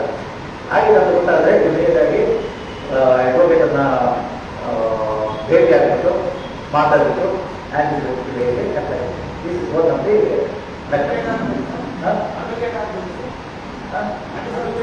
ಇಲ್ಲ ಇಲ್ಲ ಅದಕ್ಕೆ ಇನ್ಫೆಕ್ಷನ್. ಯಾಕಂದರೆ ಒಂದು ಸಾರಿ ಈ ಬೇಲ್ ವಿಚಾರದಲ್ಲಿ ನಾವು ಒಂದು ಸಾರಿ ಏನಾದ್ರು ಅಂದರೆ ಮತ್ತೆ ಬೇಲ್ ಸಿಗೋದು ಕಷ್ಟ ಆಗುತ್ತೆ. ಯಾಕಂದ್ರೆ ಒಂದು ಸಾರಿ ಆರ್ಡರ್ ಮಾಡಿಬಿಟ್ರೆ ಜುಡಿಷಿಯಲ್ ಕಸ್ಟಡಿ ಕುಡಿಯೋಂಥದ್ದು 14 ದಿವಸ ಮಾಮೂಲಿ ಕೊಡ್ತಾರೆ. ಮಾಮೂಲಿ ಮತ್ತೆ ನೀವು ಅಡ್ವಾನ್ಸ್ ಮಾಡಿಕೊಂಡು ಬೇಕಾದ್ರೆ ಮತ್ತೆ ಇದು ಮಾಡ್ಬೋದು ಬೇಲಿಗೆ. ಆದರೆ ಮಾಮೂಲಿ ಕೇಸಲ್ಲಿ ಕೊಡೋದು ಕೇಸ್ನಲ್ಲೂ ಡಿಪೆಂಡ್ ಆಗಿದೆ, but most of the times ಆಗೋದು 14 ದಿವಸ ಕೊಡೋದು. ಹಾಗಾಗಿ ರಿಸ್ಕ್ ತಗೊಳ್ಳೋಕ್ಕೆ ಮಾಮೂಲಿ ಇಂಥ ವಿಚಾರಗಳಲ್ಲಿ ಹೋಗ್ಬಾರ್ದು. ಆದಷ್ಟು ಅರೆಸ್ಟ್ ಆಗೋ ಮುಂಚೆನೇ ಏನು ಮಾಡ್ತಾರೆ. ಸುಳ್ಳು ಕೇಸ್ಗಳು ಇರ್ಬೋದು, ಅದು ಮತ್ತೆ ಕ್ರಾಶ್ ಹಾಕಕ್ಕೆ ನೀವು ಹೈಕೋರ್ಟಿಗೆ ಹೋಗ್ಬೋದು, ಅದು ಇದೆ ಅವಕಾಶ ಇದೆ. ಅದು ಇನ್ನೊಂದು ಮಾಡ್ತೀವಿ. ಓಕೆ, 0 FIR ಅಂತ ಹೇಳಿದ್ರೆ ಯಾವಾಗ 0 FIR ಅಂದರೆ ಈಗ ಟ್ರಾವೆಲಿಂಗ್ ಇರ್ತೀರ. ಈಗ ನಾನಿಲ್ಲ ರಾಯಚೂರಲ್ಲಿ ನನಗೆ ಘಟನೆ ಆಯಿತು ಅಂತಾರೆ. ನಾನು ಬೆಂಗಳೂರಿಗೆ ಹೋಗಿದ್ದೆ, ಇದನ್ನು ಲೀಸ್ಟ್ ಮಾಡಬೇಕು ಅಂತ ಏನಿಲ್ಲ. ಘಟನೆ ನಡೆದಿದ್ದೀವಿ, ಇಲ್ಲಿ ಮಾಡ್ಬೋದು ಅಥವಾ ಅಲ್ಲೂ ಮಾಡ್ಬೋದು. ನಾನು ಹೋಗಿ ಬೆಂಗಳೂರಲ್ಲಿ ಲೀಸ್ಟ್ ಮಾಡಿದ್ರೆ ಅವರು ಮಾಡಲ್ಲ ಅಂತ ಹೇಳೋಕ್ಕಾಗಲ್ಲ. ಇಲ್ಲಿ ಅಫ್ಕೋರ್ಸ್ ಮಾಡೋದು ನ್ಯಾಯ ಇದೆ, ಯಾಕಂದ್ರೆ ನಡೆದಿದ್ದೇ ಇಲ್ಲಿ ಇಲ್ಲೇನೋ ಆಗಿದೆ ಇದರಲ್ಲಿ ಪ್ಲೇಸ್ ಆಫ್ ಆಪರೇಷನ್ಸ್ ಅಂತೀವಿ, ಕ್ರೈಮ್ ಇಲ್ಲಿ ಮಹಾಜರ ಆಗಬೇಕಾದ್ರೆ ಇಲ್ಲೇ ಆಗಬೇಕಾಗಿತ್ತು. ಅವಾಗ ಏನು ಮಾಡಿದ್ರೆ ನಾನು ಕುಮಾರಸ್ವಾಮಿ ದೇವರು ಒಂದು ಬೆಂಗಳೂರಲ್ಲಿ ನಾನಲ್ಲೋಗಿ ದೂರು ಕೊಡ್ತೀನಿ. ಅವಾಗ ಪೊಲೀಸ್ಗೂ FIR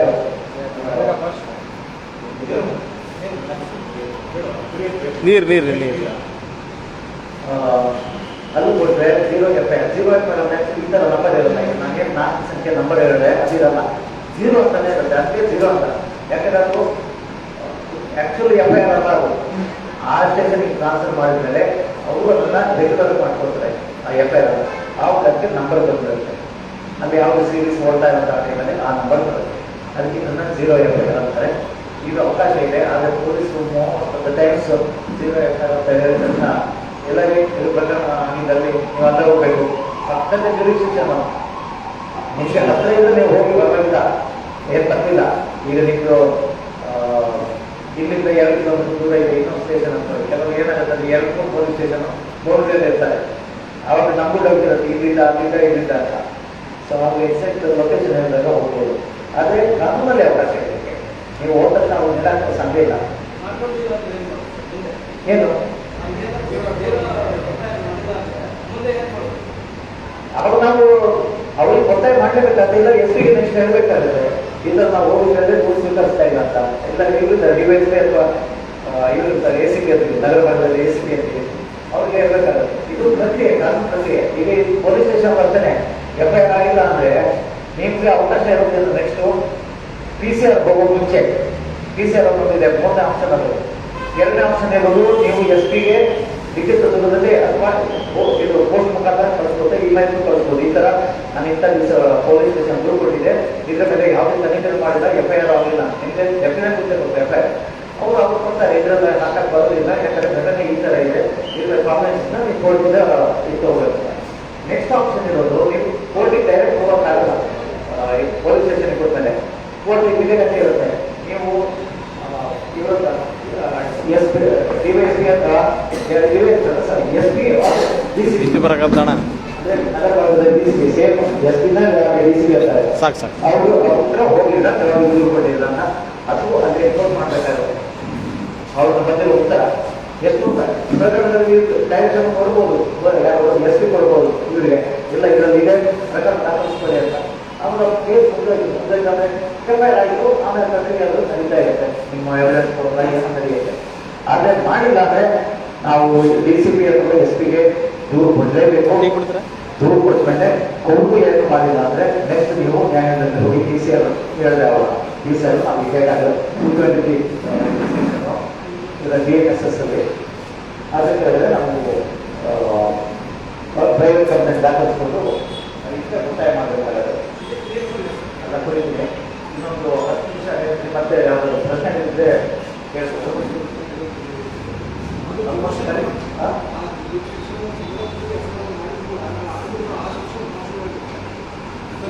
ಅಂದ್ರೆ ಮಾಡಕ್ ಬರಲ್ಲ. ಇದು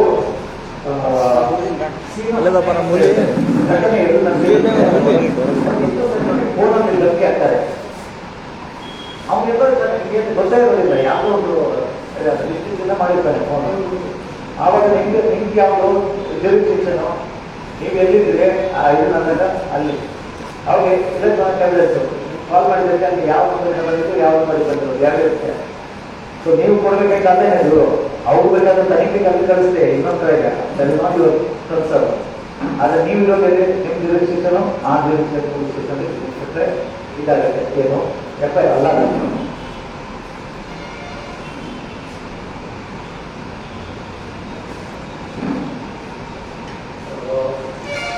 ಇದ್ರ ಬಗ್ಗೆ ಇವಾಗ ಬರ್ತಾ ಇದ್ದಾರೆ FIR ಹುಡ್ಕೋದು ಹೇಗೆ ಅಂತ ಪಾಯಿಂಟ್ ಅದೇ ಇದ್ದಿದ್ದು. ಅದು ಮುಂಚೆ ನಾನು ಹೇಳಿದ್ದೀನಿ, ಹಾಗಾಗಿ ಅದು ಸ್ಕಿಪ್ ಮಾಡ್ತಾ ಇದ್ದೀನಿ. ಆಮೇಲೆ ಇದು 2 ಜ್ಞಾಪಕಗಳು ವೆರಿ ವೆರಿ ಇಂಪಾರ್ಟೆಂಟ್ ನಮ್ಗೆ ಬೇಕಾಗಿತ್ತು. ಹೋರಾಟಗಾರರಿಗೆ ತುಂಬಾ ಜ್ಞಾಪಕ ಇಟ್ಕೋಬೇಕು ನೀವು. ಸರ್ಕಾರಿ ಅಧಿಕಾರಿಗಳ ಬಗ್ಗೆ, ಸರ್ಕಾರಿ ಅಧಿಕಾರಿಗಳು ಅವರು ಕರ್ತವ್ಯರೂಪ ಭ್ರಷ್ಟಾಚಾರ, ನಾವು ಅದನ್ನು ಹೇಗೆ ಟ್ಯಾಕಲ್ ಮಾಡಬೇಕು, ನಮಗೆ ಇರುವ ಆಯ್ಕೆಗಳು ಏನು, ದೂರುಗಳು ಯಾರ್ಯಾರು ಕೊಡ್ಬೋದು. ನೀವು ಅವರಿಗೆ ಅವರಲ್ಲಿ ಹಿರಿಯ ಅಧಿಕಾರಿ ಇರ್ತಾರೆ, ಬರೋಬ್ಬರೀಗ ASIನ ಕಾನ್ಸ್ಟೇಬಲ್ ರೋಡ್ ಸೈಡಿನ ನೋಡಿರೋಲ್ಲ, ಶಿಕ್ಷೆ ಬೇಡೋದು ಅಂತೀವಲ್ಲ ನಾವು. ಅಂದರೆ ನಾವು ಹೇಳೋದು ಅಷ್ಟೇನಾದ್ರು ಈ ಎಕ್ಸ್ಟ್ರಾಕ್ಷನ್ ಮಾಡ್ತಾ ಇದ್ದಾರಲ್ಲ, ನೀವು ಯಾರಿಗೆ ದುಡ್ಡು ಕೊಡ್ತೀರಾ? ಅವ್ನ ಮೇಲೆ ಇನ್ನೊಬ್ಬರು ದೊಡ್ಡ ಕಡೆಗೆ ಇವಾಗ ಅವನೇನು ಮಾಡ್ತಾರೆ, ಅವನಿಗೆ ಗೊತ್ತಿಲ್ಲ ಇದು ನಡೆಯುತ್ತಾ, ಅವನೇನು ಮಾಡ್ತಾನೆ, ತಗೋತಾನೆ. ನೀವು 2 ಸಲಕ್ಕೆ ಫೋನ್ ಮಾಡಿ ಹೇಳ್ತೀರ ಸರ್ ಇದು ಏನಾಗಿರುತ್ತ. ಅವರು ನಾನು ಕರೆದಿದ್ದೆ, ಅವನಿಗೆ ತುಂಬ ಬೈದಿದ್ದೀನಿ, ಕಿತ್ಮನೆ ಮಾಡೋಣ ಅಂತ ಹೇಳೋದಂತ ಈ ಥರ ನಿಮಗೆ ಹಾರಿದ ಉತ್ತರ ಕೊಡ್ತಾರೆ. ನಿಮಗೆ ಕಾಂಪ್ಲೇಟ್ ರೈಟಿಂಗಲ್ಲಿ ಕೊಡಲ್ಲ, ನೀವು ನೋಡಿ ಎಲ್ಲಿ ಬೇಕಾದ್ರು ಅಲ್ಲಿ ನೋಟಿಸ್ಕೊಟ್ಟಿದ್ದೆ, ಅವ್ರ ಮೇಲೆ ತನಿಖೆ ಮಾಡಿದ್ವಿ, ಅವ್ರಿಗೆ ಸಣ್ಣ ಪನಿಷ್ಮೆಂಟ್, ಮೇಜರ್ ಮತ್ತು ಮೈನರ್ ಪನಿಷ್ಮೆಂಟ್ ಅಂತ ಇದೆ ಕಟ್ಟಬಹುದು. ಮತ್ತು ಪೊಲೀಸ್ ಆ್ಯಕ್ಟಲ್ಲಿ ಸಪರೇಟ್ ಅವರಿಗೆ ಇನ್ನೊಂದಿದೆ ನೋಡಿ. ಪೊಲೀಸ್ ಮೇಲೆ ದೂರು ಬಂದಾಗ 3-4 ಆಪ್ಷನ್ಸ್ ಇದೆ ನನಗೆ. ಒಂದು KCS ರೂಲ್ಸ್ ಅಂತ ಇದೆ, KCR ಅಂತ ಹೇಳ್ತಾರೆ ನಾರ್ಮಲ್. ಅದು ಕಂಡಕ್ಟ್ ರೂಲ್ಸ್ ಮತ್ತೆ CCA ರೂಲ್ಸ್ ಅಂತ ಇದೆ, ಕ್ಲಾಸಿಫಿಕೇಶನ್ ಕಂಟ್ರೋಲ್ ಅಂಡ್ ಅಪೀಲ್ ಅಂತ. KCS CCA ರೂಲ್ಸು ಮತ್ತು KCS ಕಂಡಕ್ಟ್ ರೂಲ್ಸ್ ಅಲ್ಲಿ ಅದೊಂದು ಇದಿದ್ದಾಗೆ ಯಾವ ಯಾವ ತಪ್ಪುಗಳನ್ನ ಮಾಡಬಾರ್ದು ಅಂತ ಇದು ಒಂದು 25 ಸೆಂಟ್ರಲ್ ರೂಲ್ಸ್ ಈಗ CCS ತಗೊಂಡ್ರೆ ಸೆಂಟ್ರಲ್ಗೆ CCS ಅಂದಿದೆ, ಸ್ಟೇಟ್ಗೆ KCS ಅಂತ ಅಂದರೆ ಸೆಂಟ್ರಲ್ ಸಿವಿಲ್ ಸರ್ವಿಸ್ ರೂಲ್ಸು, ಇಲ್ಲಿ ಕರ್ನಾಟಕ ಸಿವಿಲ್ ಸರ್ವಿಸ್ ರೂಲ್ಸ್ ಅಂತ ಡಿಫರೆನ್ಸ್ ಆಲ್ಮೋಸ್ಟ್ ಸೇಮ್ ಇದೆ. ನಾನು ಆಮೇಲೆ ಹೇಳಿದ್ರೆ ಸೆಕ್ಷನ್ಸ್ಗಳು ಇಷ್ಟು ಆಗ್ತಾ ಇದ್ದಾರೆ, ಸೆಕ್ಷನ್ ಅಲ್ಲ ಈಗ ರೂಲ್ ಅಂತ ಸೆಕ್ಷನ್ ಅನ್ನಲ್ಲ, ಈಗ ರೂಲ್ಸ್ ಆಯ್ತು, ಇದು ಸೆಕ್ಷನ್ ಬರೋಲ್ಲ. ರೂಲ್ಗಳು ಕೆಲವು ಇಲ್ಲಿದೆ, ಕೆಲವು 15 ಇದರಲ್ಲಿ 17 ಇರುತ್ತೆ. ಯಾಕಂದರೆ ಸ್ಟೇಟ್ ಗೌರ್ಮೆಂಟ್ ಒಂದು ಎರಡು ಆ್ಯಡ್ ಮಾಡಿರ್ತಾರೆ ಅಥವಾ ಡಿಲೀಟ್ ಮಾಡಿರ್ತಾರೆ. ಸೊ ಆ ಥರ ಆಗಿರುತ್ತೆ. ನಿಮಗೆ ಅವಕಾಶಗಳು ನಿಮಗೆ ಅಂದರೆ ನಮಗೆ ಅವಕಾಶಗಳು ಒಂದು ಆ ಅಧಿಕಾರಿ ಮೇಲೆ ಹೈಯರ್ ಆಫೀಸರ್ಗೆ ಕೂತ್ಕೊಂಡು ಕಮಿಷನರ್ ಇರ್ಬೋದು, ಅಲ್ಲಿ ಏನು ಕ್ರಮ ಬಂದಾಗ ಬಿಡ್ತಾರ ಅದನ್ನು ನಾವು ಹಾಕಬೇಕಾಗಿದೆ. ಏನಂದರೆ ಇವರು ಇಂಥ ತಪ್ಪು ಮಾಡಿದ್ದಾರೆ, ಇಂಥ ಕರ್ತವ್ಯ ಲೋಪಡಿಸಿದ್ದಾರೆ, ನಾವು ಅಪರಾಧಿಗೆ ಅಥವಾ ಅಪರಾಧಿತರಿಗೆ ಅನುಭವವಾಗಿ ಈ ಥರ ಹಾಕೊಂಡಿದ್ದಾನೆ ನಿಮ್ಮ ಹತ್ರ ಅದಕ್ಕೆ ಪುರಾವೆಗಳಿದ್ರೆ ಕೆಲವು ಟೈಮ್ ಭ್ರಷ್ಟಾಚಾರದಲ್ಲಾಗುತ್ತೆ, ಕೆಲವು ಟೈಮ್ ಒತ್ತಡದಲ್ಲಾಗುತ್ತೆ. ನೀವು ಒಂದು ತಲೆ ಕೆಡಿಸ್ಕೊಳ್ಬೇಕಾಗಿಲ್ಲ. ಆದರೆ ನಿಮಗೆ ನ್ಯಾಯ ಸಿಕ್ಕಿಲ್ಲ ಅಂದರೆ ನೀವು ನ್ಯಾಯ ಪಡಿಬೋದು. ಇಲ್ಲಾಂದರೆ ಅಪಾಯಿಂಟಿಂಗ್ ಅಥಾರಿಟಿ ಅಂತ ಇರ್ತಾರೆ. ನಾರ್ಮಲಿ ನನಗೆ ಗೊತ್ತಿದ್ದಲ್ಲಿ ಇವರಿಗೆ DCP ಇರ್ತಾರೆ, ಕಾನ್ಸ್ಟೇಬಲ್ಸ್ ಇವರಿಗೆಲ್ಲ ಅಪಾಯಿಂಟಿಂಗ್ ಅಥಾರಿಟಿ DCP, ಇಲ್ಲಾಂದರೆ ಕಮಿಷನರ್ ಇರ್ತಾರೆ ಹೈಯರ್ ಆಫೀಸಲ್ಲಿ, ಯಾರು PSI ಎಲ್ಲ, ಇಲ್ಲಾಂದರೆ ಸರ್ಕಾರ ಇರುತ್ತೆ. ಅದು ನಾವು ಚೆಕ್ ಮಾಡ್ಕೋಬೇಕಾಗುತ್ತೆ ಯಾರು ಸರ್ಕಾರ ಅಥವಾ ಅಪಾಯಿಂಟಿಂಗ್ ಅಥಾರಿಟಿ ಯಾರು. ಸೊ ಅವರಿಗೆ ನಾವು ದೂರು ಕೊಟ್ಟರೆ ಈ ನಿಯಮಗಳ ಪ್ರಕಾರ ಆಗುತ್ತೆ. ಪೊಲೀಸಿಗೆ ಕೊಟ್ಟರೆ ಪೊಲೀಸ್ ಕಾಯ್ದೆ ಪ್ರಕಾರ ಆಗುತ್ತೆ. ಭ್ರಷ್ಟಾಚಾರದ ಆ್ಯಂಗಲ್ ಇದ್ದರೆ ಲೋಕಾಯುಕ್ತ ಕೊಡ್ಬೋದು ನೇರವಾಗಿ. ಕರ್ತವ್ಯ ಲೋಪದಿದ್ರೆ ಲೋಕಾಯುಕ್ತ ಇವ್ರಿಗೂ ನೋಡಿ ಫಸ್ಟ್ ಇದ್ದು 2 ಡಿಫರೆನ್ಸ್. ಲೋಕಾಯುಕ್ತದಲ್ಲಿ 2 ಟೈಪ್ ಇದೆ. ಒಂದು ಕರ್ತವ್ಯ ಲೋಪಕ್ಕೆ ಮತ್ತೆ ಇಲ್ಲಿಗಲ್ ವೆಲ್ತ್ ಅಕ್ಯುಮುಲೇಟ್ ಮಾಡ್ಕೊತಾರೆ. ಅದಕ್ಕೆ ಲೋಕಾಯುಕ್ತ ಅಥವಾ Upalokayukta depending on there designation, ಯಾವ ಹುದ್ದೆಯಲ್ಲಿದ್ದಾರೆ ಅದ್ರ ಮೇಲೆ ಹೋಗುತ್ತಾರೆ. ಆದರೆ ಕರಪ್ಷನ್ ಕೇಸ್ ಬಂದಾಗ ನೀವು SP ಲೋಕಾಯುಕ್ತದಲ್ಲಿ SP ಇರ್ತಾರೆ. ಈಗ ಡಿಸ್ಟ್ರಿಕ್ಟ್ ಹೋಗ್ತಿರ್ತಾರೆ, ಇಲ್ಲೇ ಮುಂದೆ ಲೋಕಾಯುಕ್ತ ಪೊಲೀಸ್ ಏನೋ ಬರುವಾಗ ನೋಡಿರಲ್ಲ. ಸೊ ಪ್ರತಿ ಡಿಸ್ಟ್ರಿಕ್ಟಲ್ಲೂ ಇರ್ತಾರೆ. ನೀವು ಅವರಿಗೆ ದೂರು ಕೊಡಬೇಕಾಗುತ್ತೆ ಭ್ರಷ್ಟಾಚಾರ ಬಂದಾಗ. ಅವ್ರು ಹೇಳ್ತಾರೆ ಏನೇನು ಕೊಡಬೇಕು ನೀವು, ಅಥವಾ ಅವನು ಹೋಗಿ ತಗೊಂಡಿದ್ದಾನೆ ಅನ್ನೋದಕ್ಕೆ ಏನು ಮಾಡೋದು. ನಿಮ್ಗೆ ಗೊತ್ತಿಲ್ಲ, ಕೆಲವರಿಗೆ ಎಕ್ಸ್ಪೀರಿಯನ್ಸು ನೋಡಿ ಅದು ಗೊತ್ತಿರೋದು. ನಾವೇ ಎಷ್ಟು ಸಾರಿ ಟ್ರ್ಯಾಕ್ ಮಾಡಿಸಿದ್ವಿ, ACB ಇದ್ದಾಗ ತುಂಬ ಟ್ರ್ಯಾಕ್ಗಳು ಮಾಡಿಸಿದ್ವಿ. ಈಗ ACB ಇದು ಲೋಕಾಯುಕ್ತ ಇತ್ತೀಚೆಗೆ ಆ್ಯಕ್ಟಿವ್ ಒಂದು 5-6 ತಿಂಗಳಿಂದ ದಿವಸ ಅದು ಮಾಡ್ಕೊಂಡಿತ್ತು. ಸೊ ಈ ಥರ ನೀವು ಯಾರ್ಯಾರಿಗೆ ದೂರು ಕೊಡ್ಬೋದು, ಅವಕಾಶಗಳಿಂದ ತಿಳ್ಕೋಬೇಕು. ಸೆಂಟ್ರಲ್ ಗೌರ್ಮೆಂಟ್ ಎಂಪ್ಲಾಯಿ ಏನಾರು ತಪ್ಪು ಮಾಡಿದ್ರೆ ಯಾವುದೇ ಇದರಲ್ಲಿ ಸ್ಟೇಟಲ್ಲಿ ಸೆಂಟ್ರಲ್ ಎಂಪ್ಲಾಯೀಸ್ ಇರ್ತಾರೆ, ಅವ್ರಿಗೆ ಸಪ್ರೇಟ್ ರೂಲ್ಸ್ ಇದೆ. ಅದರಲ್ಲಿ 3 ಕ್ಯಾಟಗರಿ ನೀವು ಬಿಟ್ಬಿಡ್ಬೇಕು. ಯಾರು IAS, IPS ಆ್ಯಂಡ್ IFS. ಇವರು ಆಲ್ ಇಂಡಿಯಾ ಸರ್ವಿಸ್ ಅಂತ ಇದೆ ನಮ್ಮ ಸಂವಿಧಾನದಲ್ಲಿ. ಅದರಲ್ಲಿ ಅಂದರೆ ಇವರು UPSC, ಅದಕ್ಕೆ ಅಂದರೆ ಪಬ್ಲಿಕ್ ಸರ್ವಿಸ್ ಕಮಿಷನ್ ಕೆಳಗಡೆ ಇವರು ಅಪಾಯಿಂಟ್ ಆಗೋದು. ಇವರಿಗೆ ಸಪರೇಟ್ ರೂಲ್ಸ್ ಇದೆ. All India service rules same ನಾವು ಆವಾಗ ಹೇಳಿದಂಗೆ ಕಂಡಕ್ಟ್ ರೂಲ್ಸ್ ಒಂದು, ಆಮೇಲೆ classification control and appeal rules ಅಂತ ಇದೆ, ಅದರ ಕೆಳಗಡೆ ಆಗುತ್ತೆ. ಮತ್ತು ಇನ್ನೊಂದು ಸೆಂಟ್ರಲ್ ಬೋರ್ಡಲ್ ಇದೆ CP ಗ್ರಾಮ್ ಅಂತ. ಇದು ಡೈರೆಕ್ಟ್ ಇವರು ಯಾರು ನಮ್ಮ ಪ್ರೈಮ್ ಮಿನಿಸ್ಟರ್ ಆಫೀಸ್ ಇದೆ, ಅವ್ರ ಕಂಟ್ರೋಲಲ್ಲಿ ಮಾನಿಟರಿಂಗ್ ಇರುತ್ತೆ. ಯಾವುದೇ ದೂರು ಹೋದಾಗ ಸಂಬಂಧಪಟ್ಟ ಡಿಪಾರ್ಟ್ಮೆಂಟು ಅಥವಾ ಸ್ಟೇಟಿಗೆ ಅದನ್ನು ಫಾಲೋ ಮಾಡ್ತಾರೆ. ಅವರಿಗೆ ಟೈಮ್ ಲಿಮಿಟ್ ಕೊಟ್ಟಿದ್ದಾರೆ. ಇಷ್ಟು 1 ತಿಂಗಳ 2 ತಿಂಗಳ ಟೈಮ್ ಹೋದರೆ ಇದ್ರ ಮೇಲೆ ತನಿಖೆ ನಡೆಸಿ ರಿಪೋರ್ಟ್ ಕೊಡಬೇಕು. ಆ್ಯಕ್ಚುಲಿ ತುಂಬ ಚೆನ್ನಾಗಿ ಅದು ವರ್ಕ್ ಆಗ್ತಾ ಇದೆ, ಆದರೆ ಯಾರು ಬಳಸ್ತಾ ಇಲ್ಲ. ಆಕ್ಚುಲಿ ಅದು ಗೊತ್ತೇ ಇಲ್ಲ. CP ಗ್ರಾಮ್ ಅಂತ central portal for grievance redressal and monitoring system. CP gram CPGRAMS ಹೌದು, ಅಲ್ಲಿ ಹಾಕಿ ನೋಡಿ ಸಿಗುತ್ತೆ. CPGRAMS ಅದಕ್ಕೂ ಹಾಕಿ ನಮಗೆ ನಿಮಗೆ ವೆಬ್ಸೈಟ್ ಇದರಲ್ಲೇ ಓಪನ್ ಆಗಿದೆ. ಯಾರು ಏನು ಅದು ಅದ್ರ ಪ್ರಕಾರ ಫಾರ್ವರ್ಡ್ ಮಾಡ್ತಾರೆ ಯಾವ ಸ್ಟೇಜಿಗೆ ಹೋಗಬೇಕು ಅಂತ.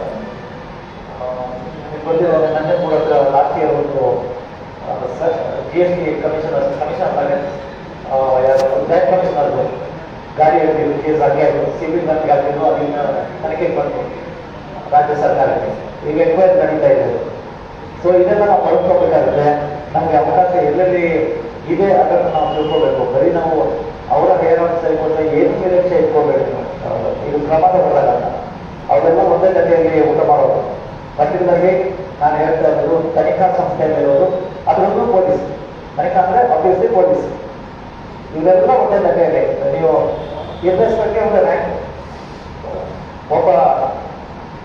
ತಟ್ಟೆಯಲ್ಲಿ ಇಟ್ಕೊಂಡು 3 ಜನ ಊಟ ಮಾಡ್ತಾ ಇದ್ದಾರೆ, ಇನ್ನೊಂದು ದೊಡ್ಡ ತಟ್ಟೆ ಇಟ್ಕೊಂಡು 4-5 ಜನ ಊಟ ಮಾಡ್ತಾ ಇದ್ದಾರೆ, ಇನ್ನೊಂದು ಈ ಖಾಲಿ ಅಂತ ಆ ಥರದ್ದು ಇಟ್ಕೊಂಡು 8 ಜನ ಊಟ ಮಾಡ್ತಾರೆ. ಅಷ್ಟೇ ಡಿಫರೆನ್ಸ್ ಅವರು. ಸಣ್ಣ ಸಣ್ಣದೆಲ್ಲ ಅವರೊಳಗೆ 2-3 ಜನ ಮ್ಯಾನೇಜ್ ಮಾಡ್ತಾ ಇರ್ತಾರೆ. ಸ್ವಲ್ಪ ದೊಡ್ಡ ಅವ್ರಿಗೆ ಗೊತ್ತಿದ್ದೇನೆ ನಡೀತಾ ಇರುತ್ತೆ. ಅವರು ಹೇಳ್ತಾರೆ ನನಗೆ ಏನು ಗೊತ್ತಿಲ್ಲಪ್ಪ, ನೀನು ನನಗೆ ಎಷ್ಟು ಕೊಡಬೇಕು ನಿಂತಿದೆ, ಯಾಕಂದ್ರೆ ಅವನು ಅಲ್ಲಿ ಹೈರಾರ್ಕಿ ಕೊಡಬೇಕು. ಅದೇ ರೀತಿ ಡಿಸಿಪ್ಲಿನ್ ಇದು ಹಾಗೆ ಹೈರಾರ್ಕಿ ಹೋಗ್ತಾ ಇರುತ್ತೆ. ಹಾಗಾಗಿ ತುಂಬಾ ನಿರೀಕ್ಷೆ ಇಟ್ಕೊಂಡು ನಿಮಗೆ ಖಂಡಿತವಾಗಿ ಬರುವ ಮನೆ ಇಬ್ಬರ ನಾವು ಕರೆದ್ವಿ, ವಿಚಾರಿಸಿದ್ವಿ. ಅವನು ಸ್ಫಟಿಕದಂತಹ ಮನಸ್ಸುಳ್ಳವನು, ಸ್ಫಟಿಕದಂತೆ ಇದು ಇದ್ದವನು, ಎಲ್ಲವನ್ನು ಸ್ನಾನ್ ಕೊಡ್ತಾರೆ. ನಿಮಗೆ ಆಶ್ಚರ್ಯ ಹೋಗಿ ಇದ್ದರೂ ಇದ್ದಾರೆ ಪೊಲೀಸ್ ಆ ಥರ ಬರುತ್ತೆ ಇಬ್ಬರ. ಸೊ ಅದನ್ನ ಮತ್ತೆ ಚಾಲೆಂಜ್ ಮಾಡೋದು ಇನ್ನೊಂದು.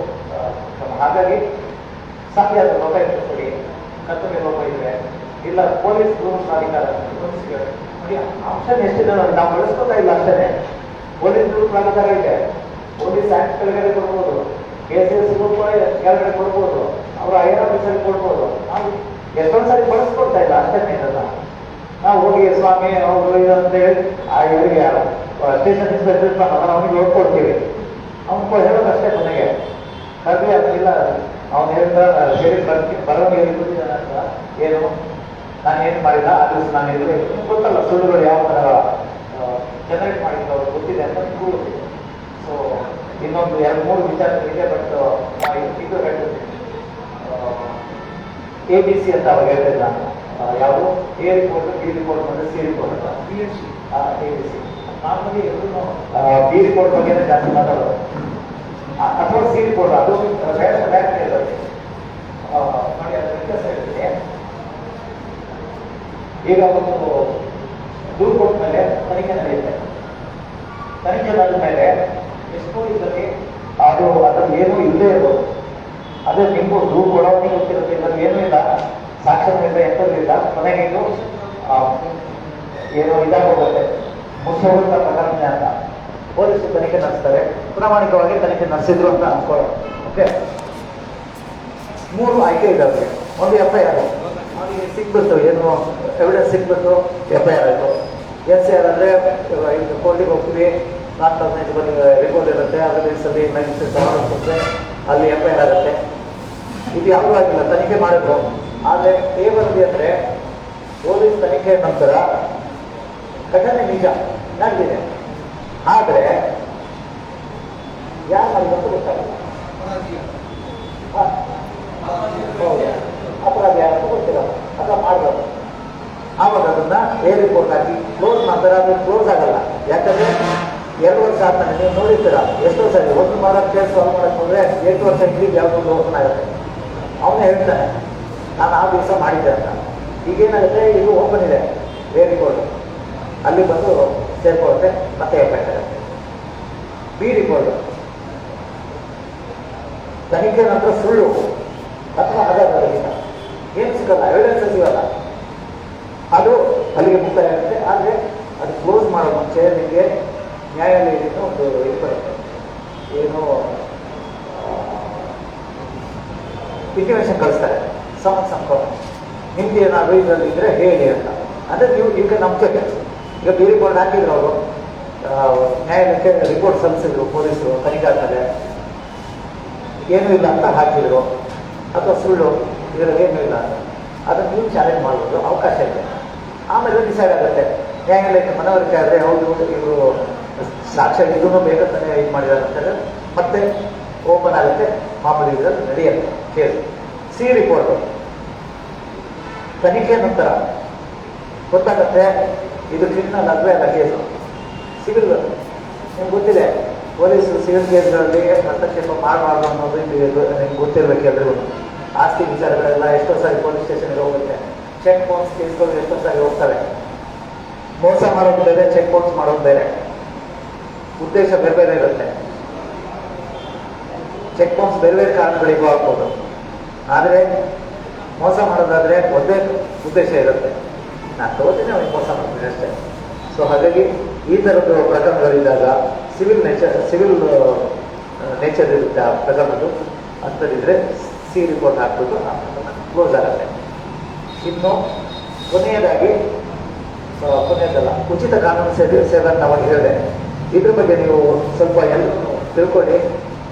1 ಲಕ್ಷಕ್ಕಿಂತ ಆದಾಯ ಅಥವಾ BPL ಕಾರ್ಡ್ ಹೋಲ್ಡರಿಗೆ ಸರ್ಕಾರದಿಂದ ಕಾನೂನು ಸೇವೆ ಸಿಗುತ್ತೆ.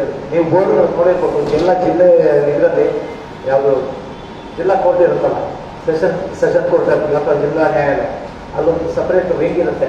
ಉಚಿತ ಕಾನೂನು ಪ್ರಾಧಿಕಾರ ಹಾಕಿರ್ತಾರೆ ಹೆಸರು, ನನಗೆ ಎಕ್ಸಾಕ್ಟ್ ವರ್ಡ್ ಗೊತ್ತಿಲ್ಲ. ನೀವು ಅಲ್ಲಿ ಹೋಗಿ ನನಗೆ ಅದು ಆ ಥರ ಏನೋ ಬೋರ್ಡ್ ಇರುತ್ತೆ, ನನಗೆ ಅಷ್ಟು ಎಕ್ಸಾಕ್ಟ್ ನೇಮ್ ಗೊತ್ತಿಲ್ಲ ಏನಾಗ್ತಿತ್ತು ಅಂತ. ಅಲ್ಲಿ ಹೋಗಿ ನೀವು ಆ ಕ್ಯಾಟಗರಿಯಲ್ಲಿ ಬರ್ತಾ ಇದ್ದಾರೆ. ನಾನು ಅವಾಗಲೇ ಹೇಳಿದೆ, ಹೆಣ್ಮಕ್ಳು, ಮಕ್ಕಳು ಅಂದರೆ 18 ವರ್ಷ ಕೆಳಗಿನವರು, SC ST ಅವರು, 1 ಲಕ್ಷಕ್ಕಿಂತ ಇನ್ಕಮ್ ಕಡಿಮೆ ಇದ್ದವರು. ಸೊ ಈ ಥರ 4-5 ವರ್ಗಗಳಿದೆ. ಮತ್ತು ಕೆಲವರು ವಿಕ್ಟಿಮ್ ಆಫ್ ಇದು ಅಂತಾರೆ, ಈಗ ವೈಲೆನ್ಸ್ ಆಗುತ್ತೆ, ಎಲ್ಲೋ ಅವನ ಅಮಾಯಕಲ್ಲ ನಿಂತಿರ್ತಾನೆ, ಅವನು ಅಲ್ಲಿ ವಿಕ್ಟಿಮ್ ಆಗಿ ಹೋಗ್ತಾನೆ, ಅವನು ಇವಾಗ ನಡೆಸಬೇಕು. ಈಗ ಕಾವೇರಿ ಗಲಾಟೆಲ್ಲ ಆಗಿದೆ, ಅದನ್ನು ನೋಡಿರ್ಬೋದು ನೀವು. ಎಷ್ಟೆಷ್ಟೋ ಜನ ಸುಮ್ಮನೆ ನಿಂತ್ಕೊಂಡು ನೋಡಿರ್ತಾರೆ, ಆ ಗೊಂಬಿ ಮಧ್ಯೆ ಇವನು ಹೋಗಿ FIR ಹಾಕೋತಾರೆ. ಎಷ್ಟೋ ಕಡೆ ಆಗಿದೆ ಇದು, ಇನ್ನೂ ಕೇಸ್ಗಳು ನಡೀತಾ ಇದೆ. 10 ವರ್ಷ ಹಿಂದಿನ ಕೇಸ್ ಇವತ್ತು ನಡೀತಾ ಇದೆ. ಸೊ ಅಂಥ ಟೈಮಲ್ಲಿ ನಿಮಗೆ ಉಚಿತ ಕಾನೂನು ಪಡೆಯೋಕ್ಕೂ ಅವಕಾಶ ಇರುತ್ತೆ. ಅದು ಒಂದು ಲಾಸ್ಟ್ ಬಟ್ ನಾಟ್ ಲೀಸ್ಟ್, ನಾನು 5 ಗಂಟೆ ಅಂತ ಹೇಳಿದ್ದೀನಿ, ನಿಮಗೆ ಮತ್ತೆ 5 ನಿಮಿಷ ಕ್ವಶನ್ ಏನಾದರೂ ಇದೆ ಕೇಳ್ಬೋದು. ನಾರ್ಮಲಿ ಈ ಸುಳ್ಳು ಕಂಪ್ಲೇಂಟ್ಗಳನ್ನು ದಾಖಲು ಮಾಡ್ತಾರೆ ಪೊಲೀಸರು. ನಾನು ಇವಾಗ ತುಕಾರಾಮ್ ಗೌಡ್ರೆ ಮತ್ತೆ ಯಾರು ಮೊಟ್ಟೆ ಏನನ್ಸು ಅವರು ಅಲ್ಲ ಗೌಡ ಆಯ್ತು. ಓಕೆ, ಈ ಥರ ಏನಾಗುತ್ತೆ ಅಂದರೆ ನಾವು ಯಾವ್ದೋ ಹೋರಾಟ ಮಾಡ್ತಾ ಇರ್ತೀವಿ, ಅಥವಾ ಯಾವುದೋ ಒಂದು ಆರ್ಗ್ಯುಮೆಂಟ್ ಅಂತಲ್ಲ ಪ್ರಶ್ನೆ ಮಾಡ್ತಾ ಇರ್ತೀವಿ. ಆದರೆ ಅದನ್ನ ಸರ್ಕಾರಿ ಅಧಿಕಾರಿಗಳು ಕೆಲವು ದುಷ್ಟ ಬುದ್ಧಿಯವರು ಇರ್ತಾರೆ. ಇಲ್ಲಿ 2 ಕೈ ಜೋಡಿಸ್ತಾರೆ, ಕೆಲವು ಕಡೆ ಒಬ್ಬರೇ ಇರ್ತಾರೆ. ಈಗ ಪೊಲೀಸ್ ಬಿಟ್ಟು ಬೇರೆ ಯಾರೇ ಸರ್ಕಾರಿ ಅಧಿಕಾರಿಗಳನ್ನು ನೀವು ಆರ್ಗ್ಯುಮೆಂಟ್ ಮಾಡಿ ಏನಾದರೂ ಮಾಡಿ ಅಲ್ಟಿಮೇಟ್ಲಿ ಅವ್ರು ದೂರು ಕೊಡಬೇಕಾಗಿದೆ ಪೊಲೀಸ್ ಸ್ಟೇಷನ್ಗೆ. ಅವರಿಗೆ ಸ್ವತಂತ್ರ ಅಧಿಕಾರ ಇಲ್ಲ. ಪೊಲೀಸರು ಆ ಥರ ಅಲ್ಲ, ಅವರಿಗೆ ಅದೇ ಪವರಿಗೆ ನೀವು ಸ್ಟೇಷನ್ ಹೊರಗಡೆ ಗಲಾಟೆ ಅಂದರೆ ಹೊರಗಡೆ ಕರ್ಕೊಂಡು ಹೋಗಿ ಅಲ್ಲೇ ಎಫ್ಐಆರ್ ಹಾಕಿರ್ತಾರೆ. ಆದರೆ ಬೇರೆ ಯಾವುದೇ ಸರ್ಕಾರಿ ಇಲಾಖೆ ಪೊಲೀಸ್ ಸ್ಟೇಷನ್ಗೆ ಹೋಗಬೇಕು, ಇನ್ಕ್ಲೂಡಿಂಗ್ ನಾನು ಯಾವುದು ಇದು ಹೇಳ್ತೀನಿ, ಈಗ CID ಎಲ್ಲ ಇದೆಯಲ್ಲ, ಅಲ್ಲಾದ್ರೂ ಅವ್ರು ಹೋಗ್ಬೇಕಾಗಿತ್ತು ಪೊಲೀಸ್ ಸ್ಟೇಷನ್ಗೆ. FIR ಹಾಕೋದು ಅವಕಾಶ ಇದು ಅವಕಾಶ ಅಂತ ಹೇಳೋಕ್ಕಾಗಲ್ಲ, ಏನಾದ್ರು ಅವ್ರು ಮಾತಾಡೋಕ್ಕಾಗಲ್ಲ ಪೊಲೀಸ್ ಸ್ಟೇಷನ್, ಬೇರೆ ಯಾರು ಮಾತಾಡೋಕ್ಕಾಗಲ್ಲ. ಹಾಗಾಗಿ ಮತ್ತೆ ಅಲ್ಲಿಗೆ ಬರುತ್ತೆ. ನೀವು ಏನು ಮಾಡಬೇಕು ಅಂದರೆ, ನಾರ್ಮಲಿ ಈ ಫಾಲ್ಸ್ ಕೇಸ್ ಹಾಕೋರು ಏನು ಮಾಡ್ತಾರೆ ಪೊಲೀಸರು, ಏನೂ ಆಗಿರಲ್ಲ ಆದ್ರೂ 132 ಕರ್ತವ್ಯಕ್ಕೆ ಅಡ್ಡಿ ಅಂತ ಒಂದು ಹಾಕ್ತಾರೆ. ಅದು ಕರ್ತವ್ಯಕ್ಕೆ ಅಡ್ಡಿ ಅಂದರೆ 2 ಟೈಪ್ ಇದೆ ಅದರಲ್ಲಿ. ಒಂದು ಸೆಕ್ಷನ್ 121, ನೀವು ಹೋಗ್ತೀರಾ ಅವನಿಗೆ ಹೊಡಿತೀರಾ, ಕರ್ತವ್ಯಕ್ಕೆ ಅಡ್ಡಿಪಡಿಸ್ತೀರಾ, ಅದು ಒಂದು. ಎರಡನೇದು ಮಾನಕಾಸ್ತ್ರದಿಂದ ಹೊಡಿತೀರಾ. ಈಗ ಅದೆಲ್ಲ ನಡೆಯುತ್ತೆ ಹೇಳ್ತೀನಿ. ಸರ್ವೆಗೆ ಹೋಗ್ತಾರೆ ಅಂದ್ಕೊಳ್ಳಿ, ತಹಶೀಲ್ದಾರು ಇವರೆಲ್ಲ ಸ್ಪಾಟ್ ಇಲ್ಲಿ ಹೋಗ್ತಾರೆ, ಯಾವ ಜಮೀನಿಗೆ ಹೋಗ್ತಾರೆ, ಅಳತೆ ಮಾಡೋಕ್ಕೆಲ್ಲ ಹೋಗ್ತಾರೆ. ಅಂದರೆ ಫಿಸಿಕಲ್ ಅರ್ಥ ಅಲ್ಲ, ಇದು ಬೌಂಡ್ರಿ ನೋಡೋಕ್ಕಿಲ್ಲ. ಅಲ್ಲಿ ಎಷ್ಟೋ ಸಾರಿ ಈ ಊರಿನ ಸೇರ್ಕೊಂಡೆಲ್ಲ ಹೊಡಿತಾರೆ. ಕೆಲವು ಟೈಮ್ ಕೈಯಲ್ಲಿ ಹೊಡಿತಾರೆ, ಕೆಲವು ಟೈಮು ಆಯುಧಗಳಲ್ಲಿ ಹೊಡಿತಾರೆ. ಸೊ ಆವಾಗ ಏನು ರೆಕಾರ್ಡ್ ಆಗುತ್ತೆ ಅವ್ರ ಮೇಲೆ, ಅದು ಆ್ಯಕ್ಚುಲಿ 121 ಕೆಳಗಡೆ ಬರುತ್ತೆ. ಅಸಾಲ್ಟ್ ಆರ್ ಕ್ರಿಮಿನಲ್ ಅಸಾಲ್ಟ್ ಇರುತ್ತೆ. ಹರ್ಟ್ ಆರ್ ಗ್ರೀವಿಯಸ್ ಅಂತ. ಹರ್ಟ್ ಅಂದರೆ ಗಾಯ, ಮಾಮೂಲಿ ಬುದ್ಧರು ಇದರಿಂದ. ಗ್ರೀವಿಯಸ್ ಅಂತಂದರೆ ಮಾರಕಾಸ್ತ್ರ ತಗೊಂಡು ಹೊಡೆಯೋದು. ಅದಕ್ಕೆ ಒಂದು 4-5 ಯಾರು ಸಿಕ್ಕಿದೆ, 20 ದಿವಸಕ್ಕಿಂತ ಜಾಸ್ತಿ ಕ್ಲೀನ್ ಇರಬೇಕು, ಮೂಳೆ ಮುಗಿದಿರಬೇಕು, ಕಣ್ಣು ಹೋಗಿರ್ಬೋದು, ಕಿವಿ ಹೋಗಿರ್ಬೋದು, ಇದೇ ಹೊಡಿದ್ರೆ ಅಷ್ಟಬೇಕು. ಅದು ಗ್ರೀವಿಯಸ್ ಹರ್ಟ್. ಅಲ್ಲಿ 120 ಬಂದು ಬಳಸಬೇಕು. 132 ಕರ್ತವ್ಯಕ್ಕಾಗಿ. ಇಲ್ಲಿ assault or criminal force. Assault ಅಂದರೆ ಏನು, ನೀವು ಅವನಿಗೆ ಹೊಡೆಯೋಕೆ ಹೋಗ್ತೀರಾ, ಇಲ್ಲ ಅಂದರೆ ಹೊಡೆಯೋ ಥರ ಇನ್ನೊಬ್ಬನಿಗೆ ಪಕ್ಕದಲ್ಲಿ ಕೂಡಿರ್ತಾನೆ, ಅವನಿಗೆ ಅನ್ಸ್ಬೇಕು ಈಗ ಹೊಡೆದೇ ಬಿಡ್ತಾನಂತ, ಅದು ಅಸಾಲ್ಟ್. ಆದರೆ ಇವರು ಈ ಅಯೋಗ್ಯರು ನಮ್ಮದು ಒಂದು ಸರಿಯಾದ ಪದ ಬಳಸ್ತೀವಿ. ನೀವು ನಿನ್ನೆ ಕೇಸ್ ನೋಡಿದ್ರೆ ಗೊತ್ತಾಗತ್ತಲ್ಲಿ ಲೈವ್ ಮಾಡಿದ್ದಾರೆ. ಇನ್ಶೂರೆನ್ಸ್ ಇಲ್ಲ ಅಂತಂದ್ರೆ ಇದು ಕೇಳಿದ್ದಾನೆ, ಪ್ರಶ್ನೆ ಕೇಳಿದ್ದಾರೆ 1000. ಅವನೇನ ಪೇಪರ್ ತೋರಿಸಿದ್ದಾನೆ. ಇವ್ರಿಲ್ಲ, ನಾನು ಲೈವಲ್ಲಿ ನೀವು ತೋರಿಸ್ಬೇಕು, ಪಬ್ಲಿಕ್ಗೆ ಗೊತ್ತಾಗಬೇಕು ಅಂತ ಹೇಳಿದ್ದಾರೆ. ಯಾರು ನೋಡಿದ್ದೀರಾ ಅದು ವಿಡಿಯೋ? ತುಕಾರಾಮ್ ಗೌಡ್ರೆ ಯಾರು ನೋಡಿದ್ದೀರಾ ವಿಡಿಯೋ? ಅದು ನೋಡಿದವ್ರಿಗೆ ಗೊತ್ತಿರುತ್ತೆ.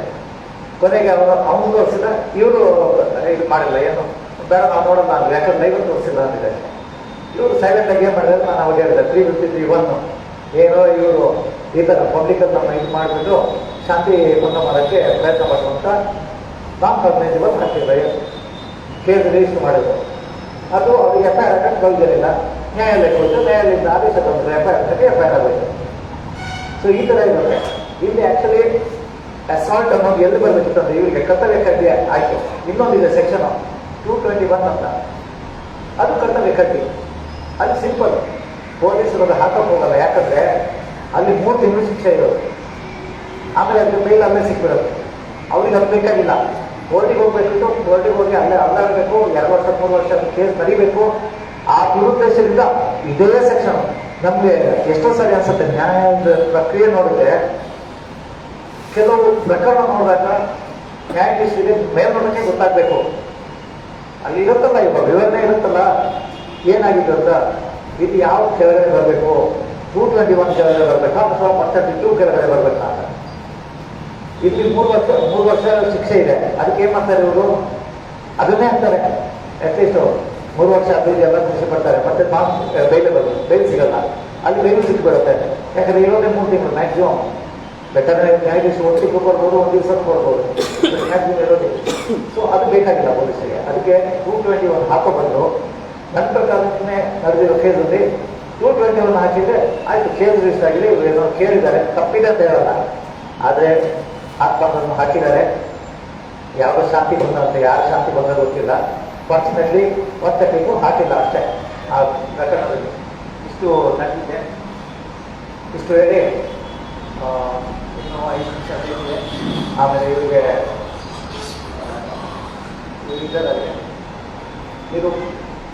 ನಿರೂಪಿಗೆ ಬರ್ತೀನಿ. ಓಕೆ, ಯಾರಾದರೂ ಸ್ಪೆಸಿಫಿಕ್ ಕ್ವಶನ್ ಇದ್ರೆ ಹೇಳಿ, ನನಗೆ ಗೊತ್ತಿದೆ. ಯಾಕಂದ್ರೆ ನಾನು ಈಗ ಇರಲ್ಲ, ನಾನು ಅದನ್ನು ನಿಮಗೆ ಸ್ಪಷ್ಟಪಡಿಸ್ತೇನೆ. ನಾನು ಇದು ಓದಿ ಮತ್ತೆ ಕೆಲವು ಕೇಸ್ ವಾಸ್ಗಳನ್ನು ಓದಿ ನಾನು ಹೋಗಿ ಆರ್ಗ್ಯೂ ಮಾಡೋದನ್ನಲ್ಲ.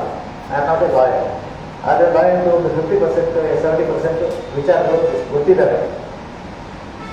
ಪ್ರಾಕ್ಟಿಕಲ್ ಎಕ್ಸ್ಪೀರಿಯನ್ಸ್ ಬೇರೆ, ಓದಿ ಮಾಡೋದು ಬೇರೆ. ನಿಮಗೂ ಗೊತ್ತಿದೆ. ಈಗ ನೀವು ಯಾವುದೋ ಒಂದು ಫೀಲ್ಡಲ್ಲಿ ಎಕ್ಸ್ಪರ್ಟೈಸ್ ಆಗಿರ್ತೀರ, ಓದುವಾಗ ಏನು ಅಂತಾರೆ ಅಂತ ಅದಕ್ಕೆ ನೀವು ಮಾಡೋದೇ ಬೇರೆ. 2+2 4 ಅಂತ ಹೇಳ್ತೀವಿ. ಅದು ನೋಡಿದ್ರೆ ನಿಮ್ದು ಲೆಕ್ಕನೇ ಬೇರೆ ಇರುತ್ತೆ. ಪ್ರಾಕ್ಟಿಕಲ್ ಆಗಿ ನೋಡಿದಾಗ. ಓಕೆ, ಈಗ ನಾವು ಹೋಗಿ ದೂರು ಕೊಟ್ವಿ, ದೂರು ರಿಜಿಸ್ಟರ್ ಮಾಡಲ್ಲ ಅಂತ ಹೇಳಿದ್ರು. ಸರಿ, ಅದಕ್ಕೆ ಕ್ರಮ ತಗೊಳ್ತೀವಿ ಅಂತ ಹೇಳಿದ್ವಿ. ದೂರನ್ನ ನಾವು ಲಿಖಿತವಾಗಿ ಕೊಟ್ಟಿದ್ದೀವಿ, ಎಲ್ಲ ಸರಿ ಅಂಶಗಳನ್ನ ಸರಿಯಾಗಿ ಬರೆದಿದ್ದೀವಿ. ಈಗ ಪೊಲೀಸ್ ಏನು ಮಾಡ್ತಾನೆ, ವಿರೋಧದಾರರ ಜೊತೆ ಶಾಮೀಲಾಗಿ ಅವ್ರ ಹತ್ರನೂ ಒಂದು ದೂರು ತಗೊಳ್ತಾನೆ, ಮತ್ತೆ ನಮ್ಮದು ರಿಜಿಸ್ಟರ್ ಮಾಡ್ತಾನೆ, ಅವ್ರದ್ದು ರಿಜಿಸ್ಟರ್ ಮಾಡ್ತಾನೆ, ಮತ್ತೆ ಅವರ ರಿಜಿಸ್ಟರ್ ಮಾಡಿದಲ್ಲಿ ಅಫೆನ್ಸ್ ಜಾಸ್ತಿ ಮಾಡ್ತಾನೆ. ಎಲ್ಲ ಅವನ ಕೈಯಲ್ಲಿ ಇರ್ತದೆ. ಈ ಥರದ ಸಂದರ್ಭಗಳಲ್ಲಿ ನಾವು ಹೇಗೆ? ಇದು ಮೋಸ್ಟ್ ಕಾಮನ್. ಡೈರೆಸ್ಟ್ ಆಫ್ ದ ಡೈರೆಸ್ಟ್ ಅಲ್ಲೇ ಇಲ್ಲ. ನೀವು ಯಾವುದೇ ಪ್ರಕರಣ ತಗೊಂಡೋಗಿ ಎಷ್ಟೋ ಕಡೆ ಈ ದುಷ್ಟು ಎಷ್ಟು ಇರೋದಂದ್ರೆ ಪೊಲೀಸರು, ನೀವು ಒಬ್ಬನೇ ದೂರ ತಗೊಂಡೋಗ್ತೀರಾ, ಆ ಇನ್ನೊಬ್ಬ ವ್ಯಕ್ತಿ ಅವ್ರಿಗೆ ಮುಂಚೆನೆ ಪರಿಚಯ ಇಲ್ಲ. ಯಾರಿಗೊಬ್ರಿಗೆ ನಾನು ಇವನಿಗೆ ಇರ್ಬೇಕಂತ ಏನಿಲ್ಲ.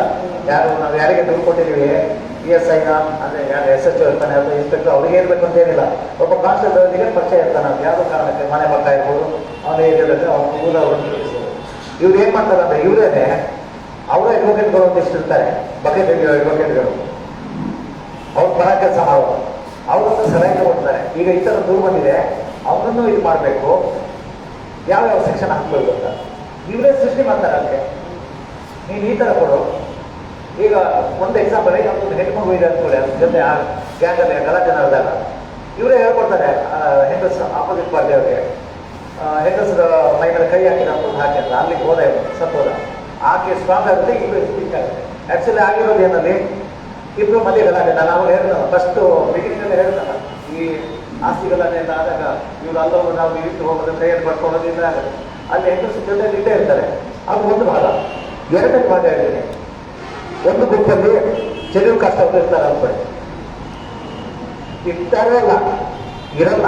ಆದರೆ ಇವ್ರು ಏನು ಮಾಡ್ತಾರೆ, ಅವ್ರ ಪಕ್ಷದವ್ರು ಯಾರು ಇರ್ತಾರಲ್ಲ ಅವ್ರನ್ನ ಅಲ್ಲಿ ತಂದು ಕೂರಿಸ್ತಾರೆ ಅಂದರೆ ನೀವು ಇದ್ದೆ ಅಂತ ಹೇಳು, ನನ್ನ ಮೇಲೆ ಸುಳ್ಳು ಸರ್, ಸಾಕ್ಷಿನೂ ಅಲ್ಲ, ಅದು ಪರ್ಸನೇ ಸುಳ್ಳು, ಅವನ ಹೆಸರು ಹಾಕೋದು ಇಲ್ಲ, ಅವನ ಕೈಯಲ್ಲಿ ದೂರು ಕೊಡಿಸೋದು. ನನಗೆ ಈ ಥರ ಇದು ಗ್ರಾಮ ಪಂಚಾಯತಿಗಳಲ್ಲಿ ತುಂಬ ನಡೆಯುತ್ತೆ. ಎಷ್ಟೋ ಗ್ರಾಮ ಪಂಚಾಯತಿಗಳಲ್ಲಿ ಅಲ್ಲಿ PDO ಮೇಲೆ ದೂರು ಹೋದಾಗ, ಸೆಕ್ರೆಟರಿ ಮೇಲೆ ದೂರು ಹೋದಾಗ, ಅಲ್ಲಿ ಕೆಲವು ಮೆಂಬರ್ಸ್ ಇರ್ತಾರಲ್ಲ, ಅಲ್ಲಿ ಯಾರೋ ಒಬ್ಬ ಇಲ್ಲೇ ಇರ್ತಾನೆ, ಇವ್ರಿಗೆ ಬಗ್ಗೆ ಡೈಲಿ ಮಾಡಿ ಅವ್ನ ಕೈಲಿ ತೋರಿಸ್ತಾರೆ.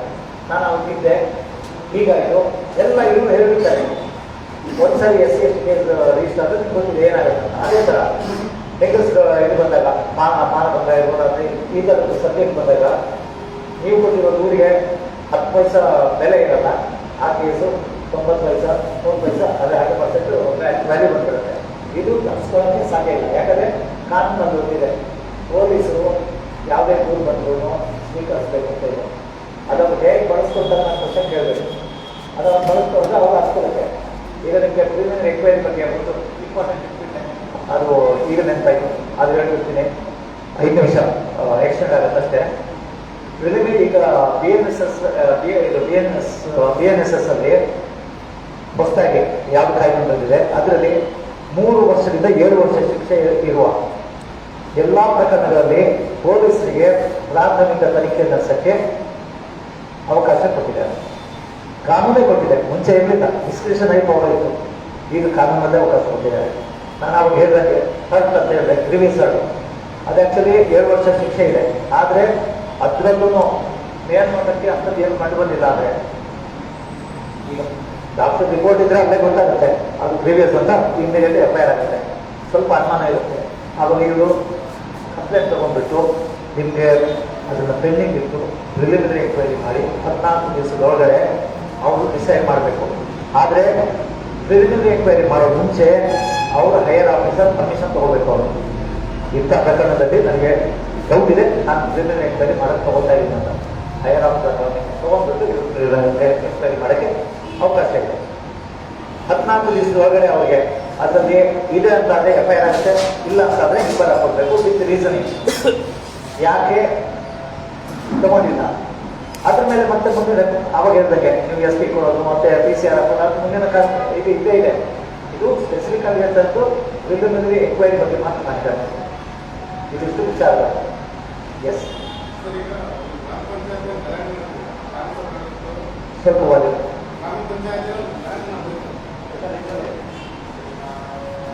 ಗ್ರಾಮ ಪಂಚಾಯತಿಯಲ್ಲಿ ಗಲಾಟೆ ನಡೆದಿದೆ. ಆ ಗಲಾಟೆಯಲ್ಲಿ ನಾವಿಲ್ಲ, ನಮ್ಗೆ ಯಾರೋ ಬಾಧ್ಯಸ್ಥರು ಆ ಒಂದು ಸಭೆಯಲ್ಲಿ ನಮಗೆ ಕೊಂಪಣಕ್ಕೆ ಆಗಿದೆ. ಅಲ್ಲಿ ಸಭೆಯಲ್ಲಿ ಇರ್ತಕ್ಕಂಥ ಯಾರೋ ನಮ್ಮ ಪಕ್ಷದ ಸದಸ್ಯರು ಯಾರು ಹೋಗಿ ಮಾಹಿತಿ ಕೇಳಿದ್ದಾರೆ, ಈ ಸಭೆಯಲ್ಲಿ ನಡವಳಿಯನ್ನು ಬಳಸ್ಕೊಂಡು ಸಭೆ ಮಾಡ್ಬೇಡಿ, ಏನು ಕರ್ತವ್ಯ ದಾಖಲೆಗಳು ಕೊಡಿ ಅಂತ ಯಾರೋ ಸೋಷಿಯಲ್ ಏಜೆಂಟ್ ಬಂದಾಗ ಅದನ್ನು ಗ್ರಾಮ ಪಂಚಾಯತ್ PDO ಹಲವಾರು ಸರಿ ಮಾಹಿತಿ ಕೇಳಿದಾಗ ಕೊಟ್ಟಿಲ್ಲ, ಮೆಂಬರ್ಗಳು ಬಿಟ್ಟು ಅವ್ರನ್ನ ಬಳಸ್ಬಿಟ್ಟಿದ್ದಾರೆ. ಆ ಟೈಮಲ್ಲಿ ನಾವಿಲ್ಲ, ನಾವು ಬೇರೆ ಊರಲ್ಲಿದ್ದೀವಿ, ನಾವು ಪಕ್ಕ ಒಂದು 27 ಕಿಲೋಮೀಟರ್ ದೂರ ಇದ್ದೀವಿ.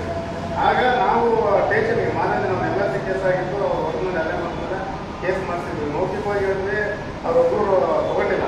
ನಾವು ಆಸ್ಪತ್ರೆಗೆ ಹೋಗಿ MLC ಮಾಡಿಸಿ ಬಂದು ಅವ್ರಿಗೆ FIR ಮಾಡಿಸಿದ್ವಿ. ಮಾಡಿಸಿ ಆದಮೇಲೆ FIRನ ನಾನು ಬಂದಿದ್ದೀನಿ ದೂರನ್ನ. ಅವರು ಉದ್ದೇಶಪೂರ್ವಕವಾಗಿ ನನ್ನನ್ನು ಇದನ್ನು ಘಟನೆಗಳು ಸಾರ್ವಜನಿಕ ಅಂತೇಳಿ ದೂರು ಬಂದಿದ್ದಕ್ಕೆ ಅವರು ನಮ್ಮಲ್ಲಿ ಸೇರಿಸಿದ್ದಾರೆ. ಇಲ್ಲಿ 2-3 ಉದ್ದೇಶ ಅಥವಾ ದುರುದ್ದೇಶ ನೀವು ಹೆಂಗೆ ಹೋಗೋದು ಇದಷ್ಟೇ. ಒಂದು, ನಿಮ್ಮನ್ನು ವೀಕ್ ಮಾಡೋಕ್ಕೆ. ಯಾಕಂದರೆ ನಿಮಗೆ ಒಂದ್ಸರಿ FIR ಹೆಸರು FIR ಬಂದಿದೆ ಹೆಸರು, FIR ಬಂದ ತಕ್ಷಣ ನೀವು ಕಾನೂನು ಪ್ರಕ್ರಿಯೆ ಒಂದು ರೀತಿಯಲ್ಲಿ ಮುಂದುವರಿಸಲೇಬೇಕು, ಬೇರೆ ದಾರಿ ಇಲ್ಲ. ಇಲ್ಲ, ಅದು ಆಗಲ್ಲ. ಅದು ಏನಂದ್ರೆ ನೀವು ಅವ್ರ ಮೇಲೆ ತನಿಖೆ ಮಾಡಿ ಅಂತ ಕೊಡ್ಬೋದು. ಒಂದ್ಸರಿ FIR ಆದಮೇಲೆ 2 ಅವಕಾಶ ಇರೋದು. ಒಂದು, ನೀವು ನ್ಯಾಯಾಲಯದಲ್ಲಿ ಹೋಗಿ ನಾನು ತಪ್ಪಿತಸ್ಥ ಅಲ್ಲ ಪ್ರೂವ್ ಮಾಡಬೇಕು. 2ನೇದು, ಇವರು ಫೈನಲ್ ರಿಪೋರ್ಟ್ ಹಾಕ್ತಾರೆ, ನಾನು ಚಾರ್ಜ್ ಶೀಟ್ ಅಂತ ನಾರ್ಮಲಿ ನಾವು ಕರೆಯೋದು ಚಾರ್ಜ್ ಶೀಟ್ ಅಂತ.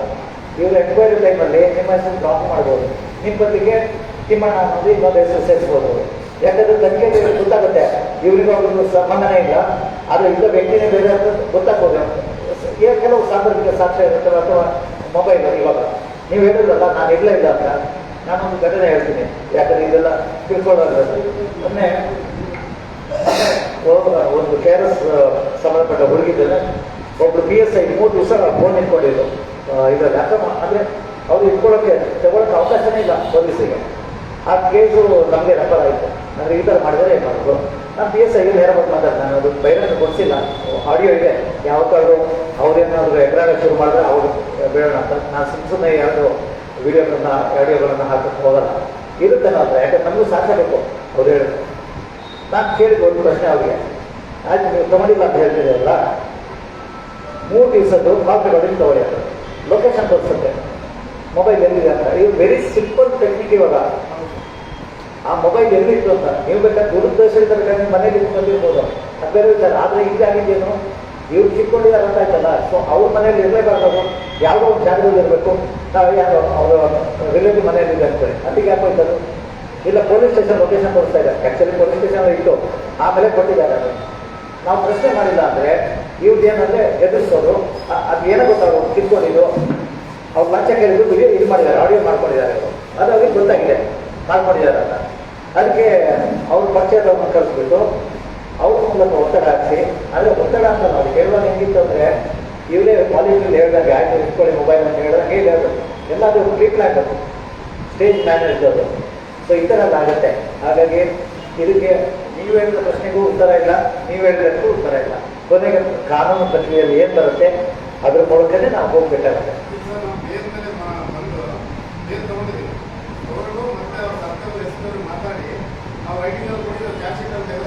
ಅದೇ ಅದೇ ನಾನು ಹೇಳ್ತೀನಲ್ಲ. ಹಾಂ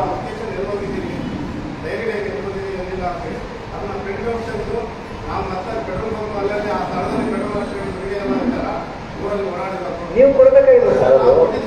ಅಲ್ಲ ಎಲ್ಲಿ ನೀವು ಕೊಡಬೇಕು ಪರವಾಗಿಲ್ಲ, ಆದರೆ ನೀವು ಬರಿಬೇಕಾಗಿಲ್ಲ. ಇಂಥ ಜಾಗದಲ್ಲಿ ಇದ್ದೆ ನೀವು ಅಂದರೆ ಅಕ್ಕಪಕ್ಕ CCTV ಅಥವಾ ಇಂಥ ಜಾಗದಲ್ಲಿ ನಾನಿದ್ದೆ, ಅಲ್ಲಿ CCTV ಅಥವಾ ನಮ್ಮ ಮೊಬೈಲ್ ಟ್ರ್ಯಾಕಿಂಗ್ ಹಾಕಿದ್ರೆ ಎಲ್ಲೆಲ್ಲಿ ಹೋಗಿದೆ ಟೈಮಲ್ಲಿ ಅಂತ ಹೇಳಿದ್ರೆ ತೋರಿಸುತ್ತೆ. ಅಷ್ಟೇ ಸಿಂಪಲ್. ನೀವು ನ್ಯಾಯಕ್ಕೆ ಹೋದ್ರೂ ಅದೇ ತಾನೇ ಮಾಡೋದು.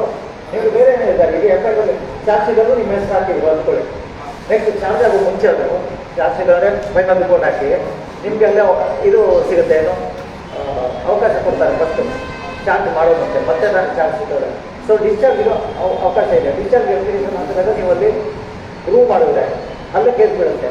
ಇಲ್ಲ ನೀವು ಹೈಕೋರ್ಟಿಗೆ ಹೋಗಿ ಅದಕ್ಕೆ ಪ್ರಕರಣ ಸುಳ್ಳು ಅಂತೇಳಿ ಇದರ ಕೆಳಗಡೆ 528 ಕೆಳಗಡೆ ಹಾಕ್ಬೋದು. ಮತ್ತೆ 482 ಇರ್ತದು, ಸ್ಪೆಷಲ್ ಪವರ್ಸ್ ಇದೆ ಹೈಕೋರ್ಟಿಗೆ, ಅಲ್ಲಿ ಇದು ಕ್ವಾಶಿಗೆ ಹಾಕ್ಬೋದು. ಅದು ಅವಕಾಶನೂ ಇದೆ. ಎಕ್ಸ್ಪೆನ್ಸಿವ್ ಅಷ್ಟೇ. ಹೋಗ್ಬೇಕಾದ್ರೆ ಬೇರೆ ದಾರಿ ಇಲ್ಲ. ಅಂದರೆ ಒಂದು ಕ್ವಾಶ್ ಅಂದರೆ ನಮ್ಮಲ್ಲಿ 20 ಡಿಪೆಂಡ್ ಒಂದು ಯಾಕೆ ಓಕೆ 50 60 ಹೋದರೆ ಒಂದು ಲಕ್ಷ ಇರಲಿ, ಅದು ಇನ್ನೊಂದು ಸಬ್ಜೆಕ್ಟ್. ಈ ಥರ ಮಾಡೋಕ್ಕಾಗತ್ತೆ. ಆದರೆ ಹೇಳಿದ್ನಲ್ಲ ಅವ್ರ ಗೌರ್ಮೆಂಟ್ ಬಗ್ಗೆ ಇರಬೇಕು.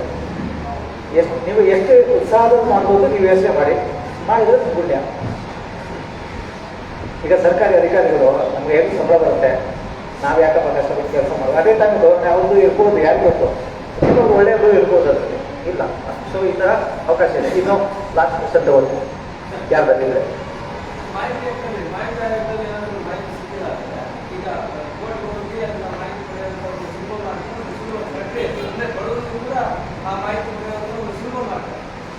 ಸುಲಭ ಮಾರ್ಗ ಕೊಟ್ಟಿಲ್ಲ, ಆರ್ಟಿಐ ಕೊಟ್ಟಿರೋ ಒಂದೇ ಮಾರ್ಗ, 3 ಸ್ಟೇಜ್ಗಳು.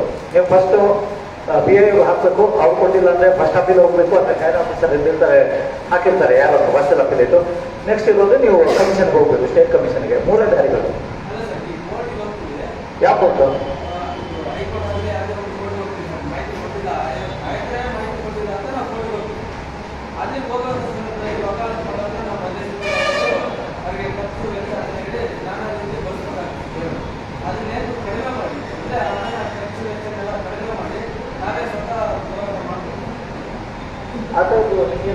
ರಿಟ್ ಪಿಟಿಷನ್ ಈಗ ಆಯುಕ್ತರು ಏನಾರ ಮಾಹಿತಿ ನಿರಾಕರಿಸಿದ್ರೆ ನೆಕ್ಸ್ಟ್ ಹೈಕೋರ್ಟ್ ಚಾಲೆಂಜ್ ಮಾಡಬೇಕಾಗಿರೋದು ಹೈಕೋರ್ಟ್ನಲ್ಲಿ ಮಾತ್ರ. ಹೈಕೋರ್ಟ್ನಲ್ಲಿ ಹೋದ್ರೆ ಅದೇ ಅವರು ಉಚಿತವಾಗಿ ಏನಾರ ಅವಕಾಶಗಳು ಇದೆಯಾ ಅಂತ ಕೇಳ್ತಾ ಇದ್ದಾರೆ.